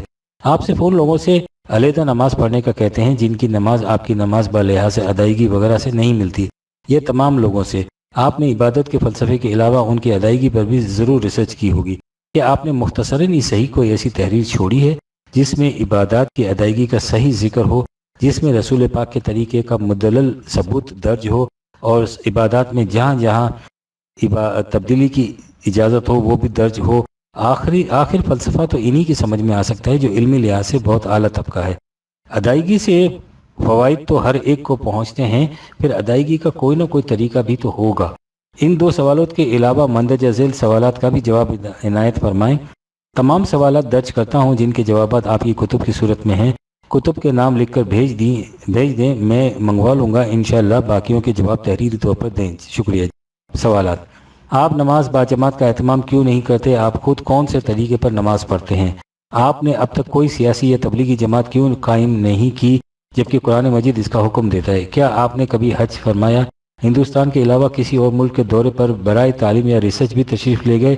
اسلام میں خلافت کا معیار اور طریق انتخاب کیا ہے جو قرون اولیٰ یا زمانہ خلفائے راشدین میں اختیار کیا گیا؟ قرآن کیا کہتا ہے اور اب موجودہ دور میں کون سا طریقہ اختیار کیا جائے؟ صحابہ ثلاثہ کا طریقہ درست تھا؟ کیا آپ سے ملاقات ہو سکتی ہے فقط زیارت کے لیے؟ اگر آپ کے پاس اجتماعی کوشش کا کوئی پروگرام ہے تو اسے نشر فرمائیں تاکہ کام کچھ آگے بڑھ سکے۔ جس طرح اسلام نے ارتقائی منازل طے کی ہیں اسی طرح احیاء اسلام کا بھی اپنی منزل پر پہنچنا ضروری ہے۔ لٹریچر تیار ہے تو اگلا قدم اٹھایا جائے مگر احتیاط سے۔ کہیں انجام مصلحت پسندی اور پھر جماعتی مفادات کی خاطر قرآن کے مفہوم میں تغیر و تبدل نہ ہو۔ انشاءاللہ قرآنی مشعل کو روشن رکھا جائے گا، آندھیوں میں بھی اور تاریک راتوں میں بھی۔ حقیقی اسلام غلبہ ضرور حاصل کرے گا مگر ابھی دولت، موجودہ سیاست اور مذہبی پیشوایانہ ذہنیت رکاوٹ ہے۔ اب ان سب کے خلاف نفرت پھیل رہی ہے، متبادل حقیقی کی ضرورت ہے۔ وسلام۔ اس خط میں بنیادی اعتراض یہ کیا گیا ہے کہ اسلام میں ایک ایسی جماعت کا قیام ضروری ہے جو نیکی کا حکم دے اور برائی سے روکے، لیکن پرویز صاحب اس حکم قرآن کی تعلیم میں ابھی تک کسی باقاعدہ جماعت کا قیام عمل میں نہیں لائے۔ یعنی اتنا ہی نہیں کہ اس قسم کی جماعت کا قیام مناسب یا مفید رہے گا، بلکہ کہا یہ گیا ہے کہ یہ خدا کا حکم ہے اور چونکہ میں نے اس حکم میں خداوندی کی تعمیل نہیں کی اس لیے میں معصیت خداوندی کے جرم کا مرتکب ہو رہا ہوں۔ حقیقت اس کے بالکل برعکس ہے۔ خدا نے امت کے اندر مذہبی فرقے یا جماعتیں بنانے کا حکم تو چھوڑ اس کی اجازت بھی نہیں دی، اس نے اسے بڑی سختی سے روکا ہے اور اسے شرک قرار دیا ہے۔ میں اس موضوع پر کافی لکھ چکا ہوں، لیکن چونکہ مذہبی فرقوں اور جماعتوں کی طرف سے اس گمراہ کن نظریے کی بڑی شدت سے اشاعت کی جا رہی ہے اور اسی وجہ سے مراسلہ نگار بھی اس سے متاثر ہیں، اس لیے ضروری نظر آتا ہے کہ اس باب میں قرآنی احکام اور تعلیم کی ایک بار پھر وضاحت کر دی جائے۔ امر بالمعروف اور نہی عن المنکر، ان لوگوں کی طرف سے اس قسم کی گمراہ کن مغالطہ آفرینی سورہ آل عمران کی آیت نمبر 103 کی تعویل کی آڑ میں کی جاتی ہے۔ اس آیت کو تو ہم بعد میں پیش کریں گے، پہلے یہ دیکھیے کہ امر بالمعروف اور نہی عن المنکر نیکی کا حکم دینے اور برائی سے روکنے کے فریضے کے متعلق قرآن کریم کا ارشاد کیا ہے۔ اللہ تعالیٰ نے رسول اللہ کو مبعوث فرمایا تو حضور کا ایک اہم فریضہ یہ قرار دیا، يَأْمُرُهُم بِالْمَعْرُوفِ وَيَنْهَاهُمْ عَنِ الْمُنكَرِ 7/157، وہ لوگوں کو معروف کا حکم دے گا اور منکر سے روکے گا۔ ہم اس مقام پر معروف اور منکر کی تشریح میں نہیں جانا چاہتے، اتنا کہنا کافی سمجھتے ہیں کہ جن امور کو قرآن کریم جائز اور درست قرار دیتا ہے وہ معروف ہیں اور جنہیں وہ غلط اور ناجائز ٹھہراتا ہے وہ منکر ہیں۔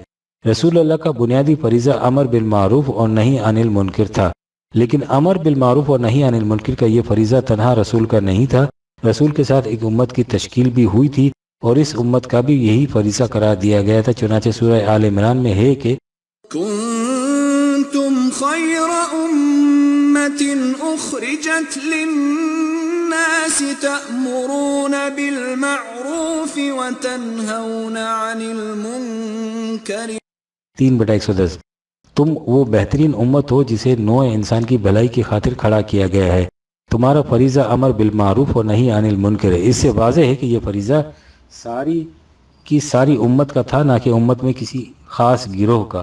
رسول اللہ کی حیات طیبہ میں امت یہ فریضہ حضور کی سرکردگی میں انجام دیتی تھی، حضور کی وفات کے بعد اسے یہ فریضہ تنہا سر انجام دینا تھا۔ قرآن کریم نے اس کی مزید وضاحت فرما دی ہے کہ یہ فریضہ پوری کی پوری جماعت مومنین کا ہے، کسی خاص گروہ کا نہیں۔ سورہ توبہ میں مومنین کی مختلف خصوصیات بیان کرتے ہوئے انہیں آمرون بالمعروف والناہون عن المنکر 9/112 کہا گیا یعنی امر میں معروف و نہی عن المنکر کا فریضہ سر انجام دینے والے۔ دوسرے مقام پر مومنین کے ساتھ مومنات کا بھی اضافہ کر کے اس کی وضاحت کر دی کہ یہ فریضہ امت کے مرد اور عورتیں سب کے سب انجام دیں گے۔ والمؤمنون والمؤمنات بعضهم أولياء بعض يأمرون بالمعروف وينهون عن المنكر 9/71 مومن مرد اور مومن عورتیں ایک دوسرے کے دوست ہیں، وہ امر بالمعروف اور نہی عن المنکر کا فریضہ سر انجام دیتے ہیں۔ ان تمام آیات میں امر بالمعروف و نہی عن المنکر کے الفاظ آئے ہیں۔ امر کے معنی کسی بات کا حکم دینا ہے اور نہی کے معنی کسی کام سے حکمن روک دینا ہے۔ اس سے واضح ہے کہ یہ فریضہ اس صورت میں سر انجام دیا جا سکتا ہے جب یہ امت صاحب اقتدار ہو، چنانچہ سورہ حج میں ہے گی الذين إن مكناهم في الأرض أقاموا الصلاة وآتوا الزكاة وأمروا بالمعروف ونهوا عن المنكر 22/41 یہ مومنین وہ لوگ ہیں کہ جب انہیں ملک میں اقتدار حاصل ہوگا تو یہ اقامت صلاۃ، ایتاء زکوٰۃ اور عمل بالمعروف و نہی عن المنکر کی فرائض سر انجام دیں گے۔ اس سے واضح ہے کہ امر بالمعروف و نہی عن المنکر اسلامی مملکت کا فریضہ ہے۔ واضح رہے کہ اسلامی مملکت میں اقتدار پوری کی پوری امت کو حاصل ہوتا ہے، کسی خاص گروہ کو نہیں۔ دیکھیے 22/41 لہٰذا اس آیت سے یہ بھی واضح ہے کہ امر بالمعروف و نہی عن المنکر وعظ و نصیحت کی بات نہیں، اس فریضے کو اسلامی مملکت احکام و قوانین کے ذریعے سر انجام دیتی ہے۔ تصریحات بالا سے واضح ہے کہ امر بالمعروف و نہی عن المنکر پوری کی پوری امت کا فریضہ ہے، نہ کہ کسی خاص گروہ کا، اور امت اس فریضے کو اقتدار مملکت کی روح سے سر انجام دیتی ہے، نہ کہ وعظ و نصیحت کے ذریعے۔ اسلام کے صدر اول میں اس فریضے کی ادائیگی کی یہی شکل تھی، یعنی امت اس فریضے کو اسلامی مملکت کے ذریعے سر انجام دیتی تھی۔ اس زمانے میں اس فریضے کی ادائیگی کے لیے کوئی الگ گروہ نہیں تھا۔ صدر اول کے بعد جب خلافت ملوکیت میں بدل گئی تو دین میں سنویت پیدا ہو گئی، جس کے نتیجے میں مذہبی پیشوایت وجود میں آ گئی۔ انہوں نے کہا کہ سیاسی امور تو حکومت کے متعلق ہیں اور امر بالمعروف و نہی عن المنکر ہمارا فریضہ ہے، اس کے لیے انہیں کسی سند کی ضرورت تھی۔ انہوں نے یہ سند تلاش کر لی اور وہ بھی خود قرآن سے۔ آپ حیران ہوں گے کہ قرآن کریم جو مذہبی پیشوایت کو مٹانے کے لیے آیا تھا، اس سے اس کی سند کیسے مل سکتی تھی؟ لیکن جب کوئی قرآن کو مسخ کرنے پر اتر آئے تو اسے اس سے اپنی کون سی مصلحت کی سند نہیں مل سکتی؟ سنیے کہ انہوں نے یہ سند کیسے حاصل کی۔ سورہ آل عمران کی ایک آیت پہلے درج کی جا چکی ہے جس میں مومنین سے کہا گیا ہے کہ تم وہ امت ہو جس کا فریضہ امر بالمعروف و نہی عن المنکر ہے۔ اس صورت میں اس سے پہلے ہے وَلْتَكُن مِّنكُمْ أُمَّةٌ يَدْعُونَ إِلَى الْخَيْرِ وَيَأْمُرُونَ بِالْمَعْرُوفِ وَيَنْهَوْنَ عَنِ الْمُنكَرِ 3/103 اس کا ترجمہ یوں کر لیا گیا کہ تم میں سے ایک ایسی جماعت ہونی چاہیے جو لوگوں کو بھلائی کی طرف دعوت دے اور امر بالمعروف اور نہی عن المنکر کا فریضہ سر انجام دے۔ اس سے یہ سند لے آئے ہیں کہ یہ فریضہ امت میں سے ایک خاص گروہ کا ہے اور وہ گروہ علماء یا مذہبی پیشواؤں کا ہے۔ ہم اوپر لکھ چکے ہیں کہ قرآن کریم میں جہاں جہاں بھی امر بالمعروف و نہی عن المنکر کا ذکر آیا ہے، اسے پوری کی پوری امت کا فریضہ بتایا گیا ہے۔ اگر آیت 3/103 کا وہ مفہوم لیا جائے جس کے سارے مذہبی پیشوایت نے اپنے وجود کی سند مہیا کی، تو اس کے معنی یہ ہوں گے کہ ان تمام چیزوں کو منسوخ قرار دے دیا جائے گا جن میں اسے پوری کی پوری امت کا فریضہ قرار دے دیا گیا ہے۔ اگر انہیں منسوخ نہ سمجھا جائے تو پھر قرآن کریم میں تضاد لازم آئے گا، یعنی وہ متعدد آیات میں اسے پوری کی پوری امت کا فریضہ قرار دیتا ہے اور ایک آیت میں امت میں سے ایک گروہ کا فریضہ۔ یہ کھلا ہوا تضاد ہے جو خود قرآن کریم کے دعوے کے خلاف ہے 4/82 اور جس سے قرآن مجید کی محکمیت ختم ہو جاتی ہے۔ سوال یہ ہے کہ ان حضرات نے یہ مفہوم لے کس طرح سے لیا جو قرآن کریم کی پوری تعلیم کے خلاف ہے۔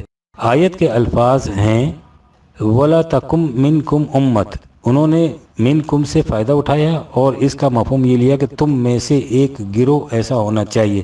عربی زبان کا مبتدی بھی جانتا ہے کہ حرف من کے متعدد معنی میں سے دو معنی نمایاں ہیں، یعنی تبعیض اور تبعین۔ تبعیض کے معنی ہوتے ہیں میں سے، اور تبعین سے مراد ہوتی ہے پورے کا پورا۔ عربی لغت کے ماہرین کا قول ہے کہ حرف من کو تبعیض میں سے کے معنوں میں صرف اس مقام پر لینا چاہیے جہاں اس کی جگہ لفظ بعض کو بلا تکلف لا سکیں۔ جہاں ایسی صورت نہ ہو وہاں اس کے معنی تبعین کے لینے چاہیے، یعنی پورے کا پورا۔ حوالے کے لیے دیکھیے اتقان۔ میں اس مقام پر مثال کے طور پر صرف 2 آیات پیش کرنا کافی سمجھتا ہوں۔ سورہ تغابن میں ہے هو الذي خلقكم فمنكم كافر ومنكم مؤمن 64/2۔ اللہ وہ ہے جس نے تمہیں پیدا کیا، پھر تم میں سے بعض کافر ہو گئے اور بعض مومن۔ ظاہر ہے کہ یہاں من کے معنی تبعیض ہی کے لیے جائیں گے۔ دوسری طرف سورہ فاطر میں ہے والذي أوحينا إليك من الكتاب هو الحق 35/31۔ اللہ وہ ہے جس نے تیری طرف وہ کتاب نازل کی جو حق پر مبنی ہے۔ اگر یہاں من کے معنی بعض لیے جائیں تو اس کا مطلب ہوگا کہ اللہ نے کتاب کا صرف کچھ حصہ رسول پر نازل کیا۔ اس مفہوم کی روح سے اسلام کی اصل و اساس پر پانی پھر جاتا ہے۔ لہٰذا اس آیت کے معنی یہ ہے کہ اللہ نے تمہاری طرف پوری کی پوری کتاب نازل کی۔ اس میں منکم کے یہی معنی ہیں اور یہی معنی آیت 3/103 میں لیے جائیں گے، کیونکہ سارے قرآن میں امر بالمعروف اور نہی عن المنکر کا فریضہ پوری کی پوری امت کا قرار دیا گیا ہے، نہ کہ امت میں سے کسی ایک گروہ کا۔ اس سے واضح ہے کہ اس آیت کی وہ تعویل جو یہ حضرات پیش کرتے ہیں منشاء و مقصود قرآنی کے یکسر خلاف ہے۔ ایک اور پیچیدگی، لیکن اگر ان حضرات کی اس تعویل کو صحیح تسلیم کر لیا جائے تو اس سے ایک اور سوال سامنے آتا ہے۔ اس آیت میں کہا گیا ہے کہ وَلَا تَكُمْ مِنْكُمْ أُمَّةٌ، تم میں سے ایک جماعت ایسی ہونی چاہیے جو فریضہ ادا کرے۔ اس سے ان حضرات کی تعویل کی روح سے بھی امت میں اس قسم کی صرف ایک جماعت کے وجود کا جواز نکل سکتا ہے، ایک سے زیادہ کا نہیں۔ لیکن امت میں اس فریضے کی ادائیگی کے مدعی جس قدر فرقے اور جماعتیں ہیں ان کا حد و شمار ہی نہیں۔ سوال یہ ہے کہ اس قدر کثیر تعداد کے گروہ اپنے جواز کے لیے اس آیت سے کس طرح سند لیتے ہیں؟ اس کا طریق بڑا آسان ہے۔ ان میں سے ہر گروہ کا دعویٰ ہے کہ امر بالمعروف اور نہی عن المنکر کا فریضہ سرانجام دینے والی جماعت ہم ہیں، باقی تمام فرقے اور جماعتیں اپنے دعوے میں جھوٹی ہیں۔ اسی کا نتیجہ ہے کہ جب کوئی شخص ایک نئی جماعت کی تشکیل کرتا ہے تو اسے پہلے سے موجود فرقوں اور جماعتوں کو کنڈیم کرنا پڑتا ہے، یعنی یہ کہنا پڑتا ہے کہ ان جماعتوں میں سے کوئی بھی اس فریضے خداوندی کو ادا نہیں کر رہی، اس لیے ایک نئی جماعت کی تشکیل ناگزیر ہے۔ ایک اور جماعت، مثال کے طور پر جماعت اسلامی کو لیجئے جو اس دعوے کی سب سے بڑی مدعی ہے۔ مودودی کسی جماعت کے بغیر اپنے خیالات کی اشاعت کرتے چلے آ رہے تھے اور جماعت سازی کو تفرقہ پردازی قرار دیتے تھے۔ چنانچہ انہوں نے لکھا تھا مسلمان قوم تو پہلے ہی سے ایک جمعیت ہے، اس جمعیت کے اندر کوئی الگ جمعیت الگ نام سے بنانا اور مسلمان کے درمیان کسی وردی یا کسی ظاہری علامت یا خاص نام یا کسی خاص مسلک سے فرق و امتیاز پیدا کرنا اور مسلمانوں کو مختلف پارٹی میں تقسیم کر کے ان کے اندر جماعتوں اور فرقوں کی عصبیتیں پیدا کرنا، یہ دراصل مسلمانوں کو مضبوط کرنا نہیں بلکہ ان کو اور کمزور کرنا ہے۔ یہ تنظیم نہیں، تفرقہ پردازی اور گروہ بندی ہے، مسلمانوں سیاسی کشمکش۔ اس کے بعد جب ان کے دل میں اپنی الگ جماعت کے قیام کا خیال ابھرا تو یہ تفرقہ پردازی اور گروہ بندی نہ رہی بلکہ عین تقاضا اسلام قرار پا گئی۔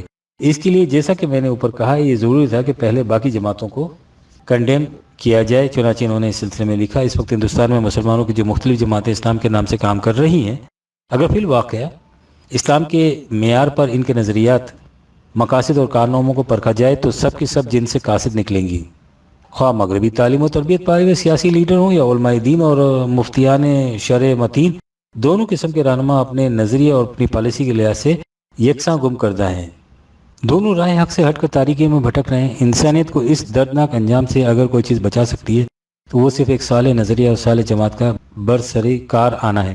اس کے لیے صرف اتنا کافی نہیں کہ یہاں صحیح نظریہ موجود ہے، صحیح نظریے کے ساتھ ایک صالح جماعت کی بھی ضرورت ہے، سیاسی کشمکش۔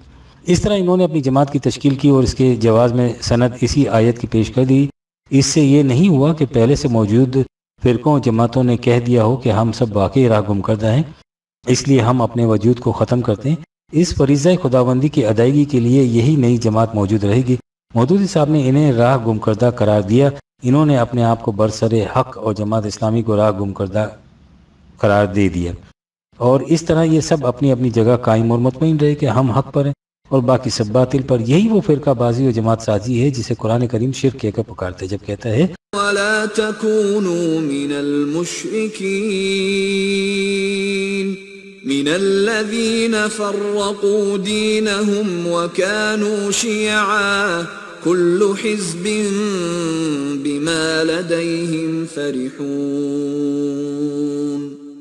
30/31-32 مسلمانوں دیکھنا تم ایمان لانے کے بعد مشرکین میں سے نہ ہو جانا، یعنی ان لوگوں میں سے نہ ہو جانا جنہوں نے اپنے دین میں تفرقہ پیدا کر دیا اور خود بھی ایک فرقہ یا جماعت بن گئے۔ اس تفرقہ بازی کا نتیجہ یہ ہوتا ہے کہ ہر گروہ اس خیال میں مگن رہتا ہے کہ ہم حق پر ہیں اور باقی سب باطل پر۔ جب تک کوئی فرقہ یا جماعت یہ ذہنیت نہ پیدا کرے اس کا جداگانہ تشخص باقی نہیں رہ سکتا۔ الگ تشخص کے لیے دو شرائط لازمی، جماعت کے اندر عصبیت اور دوسروں کے خلاف نفرت، اور یہ دونوں چیزیں اس وقت پیدا ہوتی ہیں جب آپ اپنے آپ کو برسر حق اور دوسروں کو باطل پرست قرار دیں۔ ہر فرقہ اور ہر جماعت کی یہی کیفیت ہوتی ہے، عقیدتاً تو ان کی یہی کیفیت ہوتی ہے، لیکن بعض اوقات ذاتی مصلحتیں انہیں بعض دوسری جماعتوں کے برسر حق ہونے کے اعتراف پر مجبور کر دیتی۔ مثلا ہم اوپر دیکھ چکے ہیں کہ مولانا مودودی صاحب نے اپنی جماعت کی طرح ڈالی تو یہ کہہ کر کہ ملک کے تمام علماء دین اور مفتیان شرع متین سب کے سب راہ حق سے ہٹ کر تاریکیوں میں بھٹک رہے ہیں اور تمام فرقے اور جماعتیں جن سے قاصد ہیں، لیکن جب یہاں انہوں نے انہی علماء دین اور مفتیان شرع متین کے اتحاد سے متحد محاذ قائم کیا تو فرمایا موجودہ حالت میں ایسی جماعتوں کی ضرورت ہے جو مسلمانوں میں دین کا علم پھیلانے کی کوشش کریں اور ان کی اخلاقی حالت کی اصلاح کے لیے جدوجہد کریں۔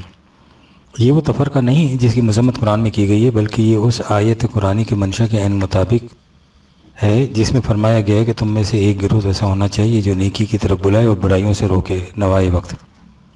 چلتے چلتے یہ بھی دیکھیے کہ مودودی صاحب نے قرآن آیت کا ترجمہ تو یہ کیا ہے کہ تم میں سے ایک گروہ تو ایسا ہونا چاہیے، لیکن کہا یہ ہے کہ موجودہ حالت میں ایسی جماعتوں کی ضرورت ہے۔ آپ نے غور فرمایا کہ جب انسان پر مفاد پرستی کے جذبات غالب آ جاتے ہیں تو وہ اتنا بھی نہیں سمجھ سکتا کہ وہ کس قسم کی متضاد باتیں کرتا ہے۔ یہ ہے میرے عزیز جماعت سازی کے متعلق قرآن کریم کی واضح تعلیمات۔ وہ امت میں مختلف جماعتوں اور فرقوں کے وجود کو شرک قرار دیتا ہے۔ میری زندگی کا مشن امت میں اس احساس کا بیدار کرنا ہے کہ اسلام اور وحدت امت لازم و ملزوم ہے اور اس کے لیے قرآن مملکت کا قیام ناگزیر ہے۔ میں اس فکر کو الگ فرقہ پارٹی یا جماعت بنائے بغیر عام کیے چلا جا رہا ہوں۔ میرا مشن مختلف مقامات پر جو لوگ اس فکر سے متفق ہوتے ہیں وہ مل بیٹھتے ہیں یہ سوچنے کے لیے کہ اس فکر کو باہمی تعاون سے عام کرنے کے لیے کیا طریقہ اختیار کیا جائے۔ اس تعاونی شکل کا نام بزم الاسلام ہے اور اسی کو میں اجتماعی کوشش سے تعبیر کرتا ہوں۔ چونکہ اس قرآن فکر کی کامیابی سے مختلف فرقوں و جماعتوں کا وجود باقی نہیں رہتا، اس لیے ان کی طرف سے اس کی مخالفت لابدی ہے۔ مجھے ان کی اس مخالفت کا نہ کوئی گلہ ہے نہ افسوس۔ افسوس اس امر کا ہے کہ وہ اس مخالفت میں جھوٹے پروپیگنڈے اور بہتان تراشیوں سے کام لیتے ہیں۔ یہ اس لیے کہ انہیں بتایا گیا ہے کہ زندگی کی بعض ضرورتوں کے لیے جھوٹ بولنا واجب ہوتا ہے۔ مودودی صاحب انہی بہتان تراشیوں سے ایک شاخسانہ پرویزی فرقے کا بھی ہے۔ آپ سوچیے کہ جو پرویز فرقہ سازی کو شرک قرار دیتا ہو وہ خود ایک فرقہ بنائے گا، لیکن اس کی رٹ لگائے چلے جاتے ہیں۔ آپ فرماتے ہیں کہ میں ایک جماعت ضرور قائم کروں، لوگ اسے فرقہ تو ضرور کہیں گے لیکن کم از کم بے چین روحوں کو تو کوئی جائے سکون میسر آ جائے گی۔ لوگوں کی تسکین کی خاطر ہی صحیح، مجھے آپ کی سادگی پر رحم بھی آیا اور ہنسی بھی۔ آپ کا مطلب یہ ہے کہ فرقہ سازی شرک ہی صحیح لیکن اس سے کچھ بے چین روحوں کی تسکین کا سامان تو مہیا ہو جائے گا۔ یہ اسی قسم کی فرمائش ہے جیسی فرمائش بنی اسرائیل نے حضرت موسیٰ سے یہ کہہ کر کی تھی کہ ہمیں ایک بت بنوا دیجئے تاکہ ہم اپنے جذبہ صنم پرستی کی تسکین کر سکیں۔ اس قسم کی تسکین کا سامان کوئی سامری تو باہم پہنچا سکتا ہے، وہی خداوندی کا متبع ایسا نہیں کر سکتا۔ یاد رکھیے اس قسم کا سکون وہ فریب نفس ہوتا ہے جو مذہبی افیون سے پیدا ہوتا ہے۔ یہ دیر کنشت صومعے بتکدے درگاہیں خانقاہیں تکیے زاویے سب اسی فریب سکون کی تلاش کے مظاہر ہیں۔ غالب کے الفاظ میں دیر و حرم آئینہ تکرار تمنا دامانگی شوق تراشے ہے پناہ ہے۔ اسلام انہیں مٹا کر وہ اطمینان دلانے کے لیے آیا تھا جو علی وجہ البصیرت دل و دماغ کے مطمئن ہو جانے کا فطری نتیجہ ہوتا ہے۔ نماز کیسے پڑھی جائے؟ آپ نے جماعت سازی کے سلسلے میں نماز کا ذکر چھیڑ دیا اور یہ بالکل فطری امر تھا، اس لیے کہ وہ نماز جو وحدت امت کا محسوس مظہر تھی آج امت میں تفرقے کی بین علامت بن گئی ہے۔ 10,000 مسلمان ایک جلسے میں بیٹھے مقرر کی تقریر سن رہے ہوں گے اور ان میں باہمی تفرقے کا شائبہ تک دکھائی نہیں دے گا، لیکن جو ہی اذان کی آواز کانوں تک پہنچے گی وہ اجتماع مختلف ٹولیوں میں بٹ جائے گا اور اپنے اپنے امام کے پیچھے نماز پڑھے گا۔ اس قسم کی تشتت خیر نمازوں کا نقشہ آپ متحدہ محاذ میں شامل ان جماعتوں میں دیکھ چکے ہیں جنہیں مودودی صاحب دین کی تبلیغ کے لیے ضروری قرار دیتے ہیں۔ آپ فرماتے ہیں جب اجتماعی کوشش کی صورت میں کسی جماعت کا قیام عمل میں لایا جائے گا تو دین کے اہم ترین رکن نماز کے بارے میں آپ کو بتانا ہوگا کہ کس طرح مل کر پڑھی جائے۔ آپ کی یقیناً ریسرچ ہوگی کہ حضور پاک و ان کے صحابہ نے کس طرح نماز پڑھی تھی۔ ریسرچ میرے عزیز، اگر آج کسی طرح بھی حتمی اور یقینی طور پر معلوم ہو جائے کہ حضور نبی اکرم اور آپ کے صحابہ نے کس طرح نماز پڑھی تھی اور دیگر ارکان اسلام ادا فرمائے تھے تو امت کے کس قدر اختلافات مٹ جائیں۔ لیکن مشکل تو یہ کہ ایسا ہونا ممکن نہیں۔ یہ سن کر آپ کو حیرت تو ضرور ہوگی، لیکن جب یہ حقیقت ہے تو بادل ناخواستہ ہی صحیح مجھے یہ کہنا آپ کو سننا پڑے گا، آج کوئی ذریعہ تحقیق ایسا نہیں جس سے حتمی طور پر یہ معلوم کیا جا سکے۔ یہ بڑا اہم اور نازک معاملہ ہے، اس لیے اس پر ٹھنڈے دل سے غور کیجیے۔ تفصیل اس اجمال کی یوں ہے، یہ ظاہر ہے کہ حضور نبی اکرم نے اپنے عرصہ نبوت میں نمازیں پڑھیں اور تنہا اور خلوت میں نہیں پڑھیں، ہزارہا صحابہ کی معیت میں پڑھیں۔ یہ کوئی نظری مسئلہ نہیں تھا جس کے مفہوم کے سمجھنے میں اختلاف ہو جاتا، یہ ایک محسوس عمل تھا جسے صحابہ نے رسول اللہ کو کرتے ہوئے دیکھا تھا اور خود بھی حضور کی اقتداء میں ویسے ہی کیا تھا۔ پھر حضور کی وفات کے بعد صحابہ نے بھی اس عمل کو جاری رکھا۔ ظاہر ہے کہ اس تمام دوران میں نماز کی ایک ہی شکل ہوگی۔ عمل محسوس کی صورت یہ ہے کہ وہ ایک نسل سے دوسری نسل تک اسی شکل میں منتقل ہو جاتا ہے اور ہوتا رہتا ہے۔ صحابہ کے زمانے سے آج تک امت کا سلسلہ متواتر چلا آ رہا ہے، یعنی ایسا نہیں ہوا کہ کسی زمانے میں سابقہ امت پوری کی پوری ختم ہو گئی ہو اور پھر کچھ عرصے کے خلا کے بعد ایک نئی امت وجود میں آئی ہو۔ ایسا نہیں ہوا، امت کا تواتر اور تسلسل برابر قائم رہا ہے۔ اس حقیقت کے پیش نظر نماز کی وہ شکل جو عہد رسالت مآب صلی اللہ علیہ وسلم میں قائم ہوئی تھی اسے اسی شکل میں آج تک قائم رہنا چاہیے تھا، تواتر محسوس۔ لیکن آج ہی نہیں، ہمارے ہاں صدیوں سے یہ حالت ہے کہ مختلف فرقوں کی نمازیں مختلف ہیں اور ان اختلافات کی شدت کا یہ عالم ہے کہ ایک فرقے کا پیرو دوسرے فرقے والوں کے ساتھ مل کر نماز نہیں پڑھ سکتا۔ غور طلب نقطہ یہ ہے کہ اس نماز کا کیا ہوا جو صدر اول میں قائم ہوئی تھی اور اس کی جگہ یہ مختلف نمازیں کہاں سے آ گئیں؟ ہمارے ہاں کے لٹریچر میں اس کے متعلق کچھ نہیں ملتا۔ آپ فرمائیے کہ ہمارے پاس وہ کون سا ذریعہ ہے جس سے یقینی طور پر کہا جا سکے کہ اس نماز کی یہ شکل تھی؟ احادیث۔ اب آگے بڑھیے۔ ہر فرقہ اپنی نماز کی تائید میں احادیث پیش کرتا ہے۔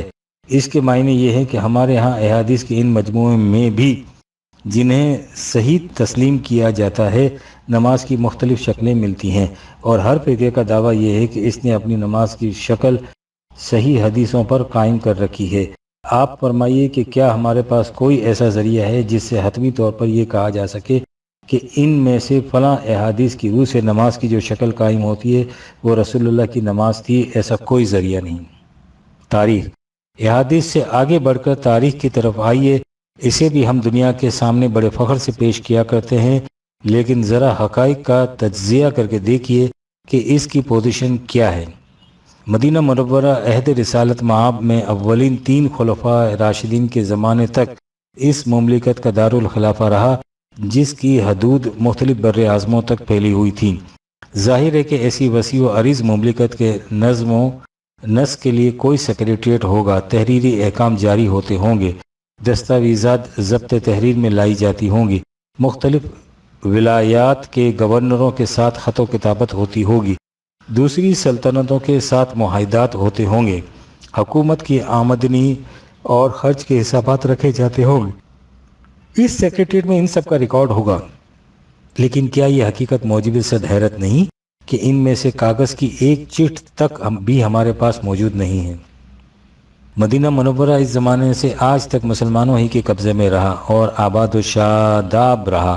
اس پر باہر سے نہ کوئی حملہ ہوا جس کی بدولت وہ ریکارڈ ضائع ہو گیا ہو، نہ کوئی زلزلہ آیا کہ وہ عمارات زمین میں دھنس گئی ہوں، نہ کوئی ایسی آگ لگی، نہ کوئی سیلاب آیا، وہ ریکارڈ کہاں گیا؟ اس سے یہ سوال سامنے آتا ہے کہ وہ اتنا ذخیرہ بالآخر گیا کہاں؟ اس کے متعلق نہ کسی نے کوئی تحقیق کی، نہ اس سوال کا کوئی جواب دیا، اس دور کی پہلی مفصل تاریخ 3 صدی میں جا کر مرتب ہوئی، اور وہ بھی احادیث کی زبانی روایات کی بنا پر۔ کسی مورخ نے یہ نہیں لکھا کہ میں نے اپنی تاریخ کو اس دور کی اصل اوریجنل دستاویزات سے مرتب کیا ہے۔ یہ جو حضور نبی اکرم کے 2-4 نامہ مبارک خطوط شائع ہوئے ہیں وہ باہر کے علاقوں کے غیر مسلموں کے ہاں سے دستیاب ہوئے ہیں۔ یہ ہے ہمارے اس دور کی تاریخ کی حالت۔ آپ فرمائیے کہ کیا اس کی روح سے اس دور سے متعلق حتم و یقین کے ساتھ کچھ بھی کہا جا سکتا ہے؟ اس پر عام طور پر اعتراض کیا جاتا ہے، اس کے تو یہ معنی ہیں کہ اس دور کے احوال و قواعد کے متعلق یقینی طور پر کچھ بھی نہیں کہا جا سکتا۔ اس اعتراض کا جواب میرے ذمہ نہیں، میرے متعلق تو آپ صرف یہ دیکھیے کہ جو کچھ میں نے کہا وہ حقیقت ہے یا نہیں۔ ان تصریحات کی روشنی میں آپ فرمائیے کہ ہمارے ہاں ریسرچ کے وہ کون سے ذرائع ہیں جن کی بنا پر کوئی حتم و یقین کے ساتھ یہ کہہ سکے کہ حضور نبی اکرم نے جو نماز ادا فرمائی تھی اس کی حیت اور تفصیلات یہ تھی۔ حتم و یقین کے معنی یہ ہوتے ہیں کہ اس کے خلاف کچھ ثابت نہ کیا جا سکے۔ نماز کی دیگر تفاصیل کو تو چھوڑیے، ہمارے ہاں اس 1000 سال میں یہ بھی طے نہیں پا سکا کہ حضور نے تراویح کی 8 رکعت ادا فرمائی تھی یا 20 رکعت، حالانکہ اس کا تعلق محسوس گنتی سے ہے۔ ان حالات کے پیش نظر میں یہ کہتا چلا آ رہا ہوں کہ اس کے سوا کوئی چارہ نہیں کہ مسلمانوں کے مختلف فرقے ارکان اسلام کو جس طریق سے ادا کرتے چلے آ رہے ہیں ادا کرتے رہیں، لیکن ایک دوسرے سے جھگڑے نہیں۔ اس لیے اگرچہ ان میں سے ہر ایک کا دعویٰ یہ ہے کہ اس کا طریق سنت نبوی کے مطابق ہے، کوئی بھی حتم و یقین کے ساتھ ایسا ثابت نہیں کر سکتا۔ اگر ثابت کیا جا سکتا ہے تو یہ اختلافات کیوں پیدا ہوئے؟ اس کے ساتھ ہی میں یہ بھی کہتا ہوں کہ کسی فرد یا گروہ کو اس کا حق حاصل نہیں کہ ان طریقوں میں کوئی رد و بدل کر سکے یا کوئی نیا طریقہ وضع کرے، کیونکہ ایسا کرنے کے لیے اس کے پاس کوئی اتھارٹی نہیں ہوگی۔ اگر کبھی خلافت علی منہاج نبوت کے انداز کی قرآنی مملکت قائم ہو گئی تو اسے یہ اتھارٹی حاصل ہوگی کہ وہ امت میں وحدت پیدا کرنے کے لیے کوئی متفقہ طریق متعین کرے۔ اتھارٹی کے بغیر فرقہ اہل قرآن نے ایک نئی وضع کی نماز ایجاد کی تھی، اس کا نتیجہ اس کے سوا کیا ہوا؟ کل حزب بما لدیہم فرحون 30/32 کی صف میں ایک اور کا اضافہ ہو گیا۔ میں نے اپنے جس مسلک کا اوپر ذکر کیا ہے میں خود بھی اس پر کاربند ہوں۔ میں حنفی گھرانے میں پیدا ہوا اور اسی لیے اسی مسلک کے مطابق نماز پڑھتا چلا آ رہا ہوں، اگرچہ میں کسی دوسرے مسلک کے پیروکاروں کے ساتھ نماز پڑھنے میں بھی کوئی باک محسوس نہیں کرتا۔ کنونشن میں نماز، آپ پوچھتے ہیں کہ میں طلوع اسلام کنونشن کے موقع پر نماز با جماعت کا اہتمام کیوں نہیں کرتا؟ طلوع اسلام کنونشن میں مختلف مسالک کے پیروکار جمع ہوتے ہیں۔ آپ فرمائیے کہ اس میں کس مسلک کے مطابق نماز با جماعت کا اہتمام کیا جائے؟ انہیں کسی ایک مسلک کے مطابق نماز پڑھنے پر مجبور نہیں کیا جا سکتا، اور اگر ہر مسلک کے متبعین کو اجازت دی جائے کہ پنڈال میں اپنی اپنی الگ جماعت کھڑی کر لیں تو اس سے تشتت اور انتشار کا جو عبرتناک منظر سامنے آئے گا اس کا تصور کیا جا سکتا ہے۔ ان حالات کے تابع مناسب یہی ہے کہ مختلف مسالک کے لوگ مختلف مساجد میں جا کر اپنے اپنے طریق کے مطابق نماز ادا کر لیں۔ اسی کا نتیجہ ہے کہ ہمارے کنونشنوں میں آج تک کسی قسم کا کوئی اختلاف رونما نہیں ہوا۔ وہ وحدت فکر و نظر کی بنا پر باہمی اخوت اور مساوات کے مثالی اجتماعات ہوتے ہیں۔ مقصد ان سب کے سامنے ایک ہی ہوتا ہے، اور وہ یہ کہ امت میں خلافت علی منہاج نبوت قرآنی مملکت کا قیام کس طرح عمل میں لایا جا سکتا ہے۔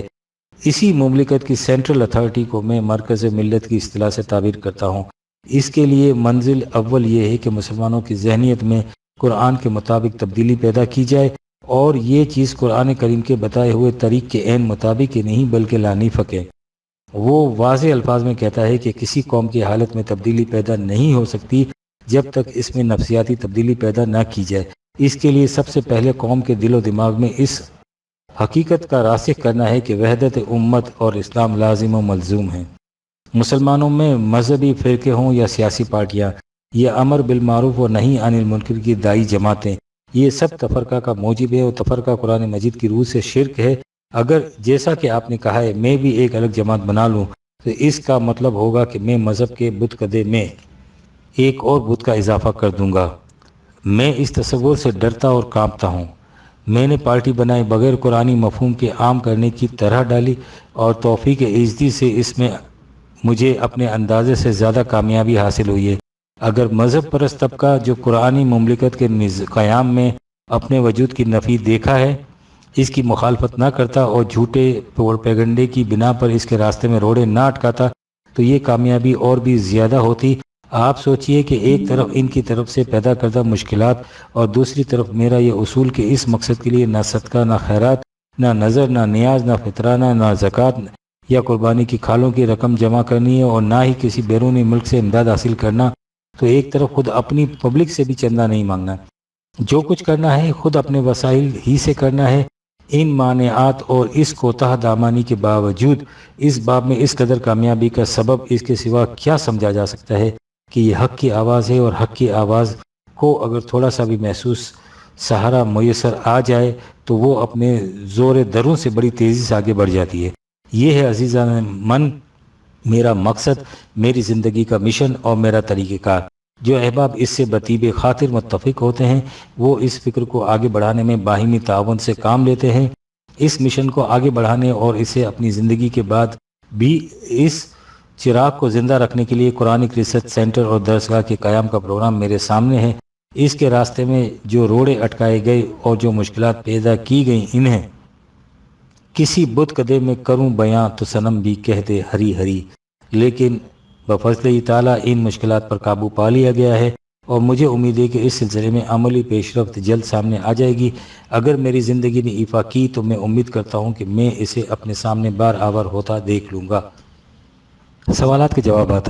آپ نے اپنے خط کے آخر میں کچھ متعین سوالات پوچھے ہیں، ان میں سے پہلے دو کا جواب تو تصریحات بالا میں آ گیا ہے، یعنی نماز کے طریق اور الگ پارٹی کے قیام کے متعلق۔ آپ کا تیسرا سوال ہے کیا آپ نے کبھی حج فرمایا ہے؟ ہندوستان کے علاوہ کسی اور ملک کے دورے پر برائے تعلیم یا ریسرچ بھی تشریف لے گئے؟ جواب جی نہیں، ذاتی طور پر مجھے اس کی استطاعت نہیں اور عوام کے پیسوں پر ایسا کرنا میرے لیے قابل قبول نہیں۔ آپ کا چوتھا سوال یہ ہے کہ اسلام میں خلافت کا معیار اور طریق انتخاب کیا ہے جو قرون اولیٰ یا زمانہ خلفائے راشدین میں اختیار کیا گیا تھا؟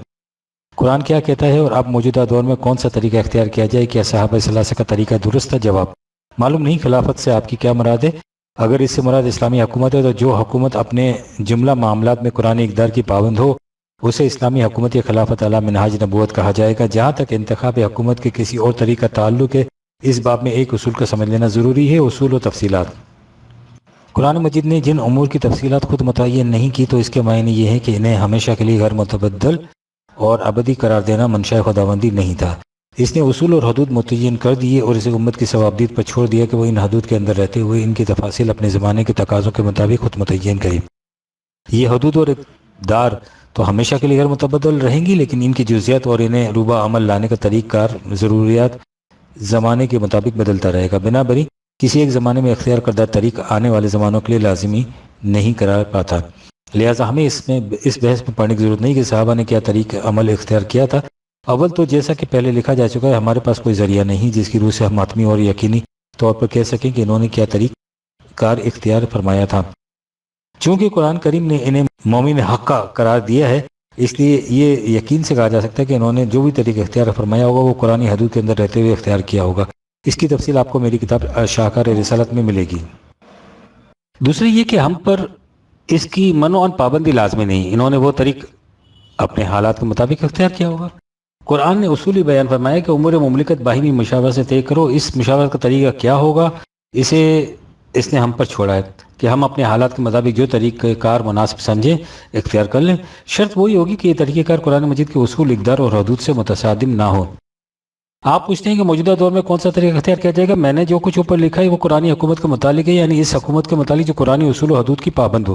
اس وقت دنیا میں کوئی حکومت بھی ایسی نہیں، جب کوئی اسلامی حکومت قائم ہوگی تو وہ قرآن حدود کے اندر رہتے ہوئے جو طریقہ کار بھی اپنے لیے متعین کرے گی وہ اسلامی قرار پا جائے گا۔ ہماری حالت بھی عجیب ہے، اسلامی حکومت تو کہیں موجود نہیں اور ان بحثوں پر لٹھم لٹھا ہوتے رہتے ہیں کہ حکومت سے متعلق اسلامی احکام کیا ہیں۔ اس وقت جن ترک و احکام کو اسلامی یا شرعی کہہ کر پکارا جاتا ہے وہ کسی فرقے کے فقہی احکام ہوتے ہیں، انہیں اسلامی نہیں کہا جا سکتا۔ یوں بھی وہ احکام کسی خاص زمانے کے حالات کے مطابق مدون ہوئے تھے جو آج کے حالات میں فٹ بیٹھ ہی نہیں سکتے۔ اگر کوئی حکومت اسلامی بننا چاہتی ہے تو اس کے لیے ضروری ہے کہ وہ پہلے فیصلہ کرے کہ اس کا جملہ کاروبار حدود قرآنی کے اندر رہتے ہوئے بروئے کار آئے گا۔ اس کے بعد وہ جو فیصلے قرآن کریم کے مطابق کرے گی وہ اسلامی کہلائیں گے۔ اس وقت امت میں جو خلفشار ہے وہ ان حقائق کو نظر انداز کر دینے کا نتیجہ ہے۔ باقی رہا آپ کا یہ سوال کہ کیا صحابہ ثلاثہ کا طریقہ درست تھا، اول تو جیسا کہ لکھا جا چکا ہے ہم یقینی طور پر کچھ نہیں کہہ سکتے ان کا طریق کیا تھا۔ دوسرے یہ کہ ہمیں ان کے اعمال و کردار کو موضوع بحث بنانے کی قطعاً ضرورت نہیں۔ اللہ تعالیٰ ہم سے یہ نہیں پوچھے گا کہ حضرت عمر یا حضرت ابوبکر صدیق کا طریقہ درست تھا یا نہیں، وہ ہم سے ہمارے طریقے کے متعلق پوچھے گا۔ اس نے یہ بنیادی اصول بیان کر دیا ہے۔ تلك أمة قد خلت لها ما كسبت ولكم ما كسبتم ولا تسألون عما كانوا يعملون۔ 2/141 یہ لوگ اپنے اپنے وقتوں میں دنیا سے چلے گئے، جو کچھ انہوں نے کیا وہ ان کے لیے تھا، جو کچھ تم کرو گے وہ تمہارے لیے ہوگا، تم سے یہ نہیں پوچھا جائے گا کہ انہوں نے کیا کیا تھا، چونکہ قرآن مجید نے جملہ صحابہ کے متعلق کہا ہے کہ وہ سچے اور پکے مومن تھے۔ 8/74 ان کے لیے جنت کی بشارت ہے۔ 9/100 تفصیل شاکر رسالت میں ملے گی، لہٰذا قرآن مجید کی شہادت کی بنا پر ہمارا یہ ایمان ہونا چاہیے کہ صحابہ کبار کی سیرت قرآن کے سانچے میں ڈھلی ہوئی تھی۔ عہد رسالت ماں و زمانہ صحابہ کی تاریخ اور احادیث کے متعلق میرا مسلک یہ ہے کہ ان میں جو باتیں قرآن کے خلاف ہیں انہیں غلط قرار دیتا ہوں۔ اس قسم کی احادیث کے صحیح ہونے کا انکار ہے جس کی بنا پر مجھے منکر حدیث فلہذا کافر قرار دیا جاتا ہے۔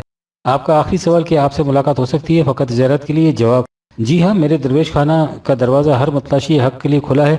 جب کسی کا جی چاہے وقت مقرر کر لینے کے بعد ملاقات ہو سکتی ہے، لیکن محض زیارت کے لیے نہیں۔ زیارت تو قبروں کی کی جاتی ہے، زندہ انسانوں سے تو کچھ سیکھنے کے لیے ملا جاتا ہے۔ آخر میں اس امر کا اظہار بھی ضروری سمجھتا ہوں کہ آپ کا خط جس حسن نیت کا آئینہ دار ہے وہ درخور تحسین ہے۔ دعا ہے کہ اللہ تعالیٰ آپ کے قرآنی ذوق میں برکت عطا فرمائے۔ والسلام پرویز۔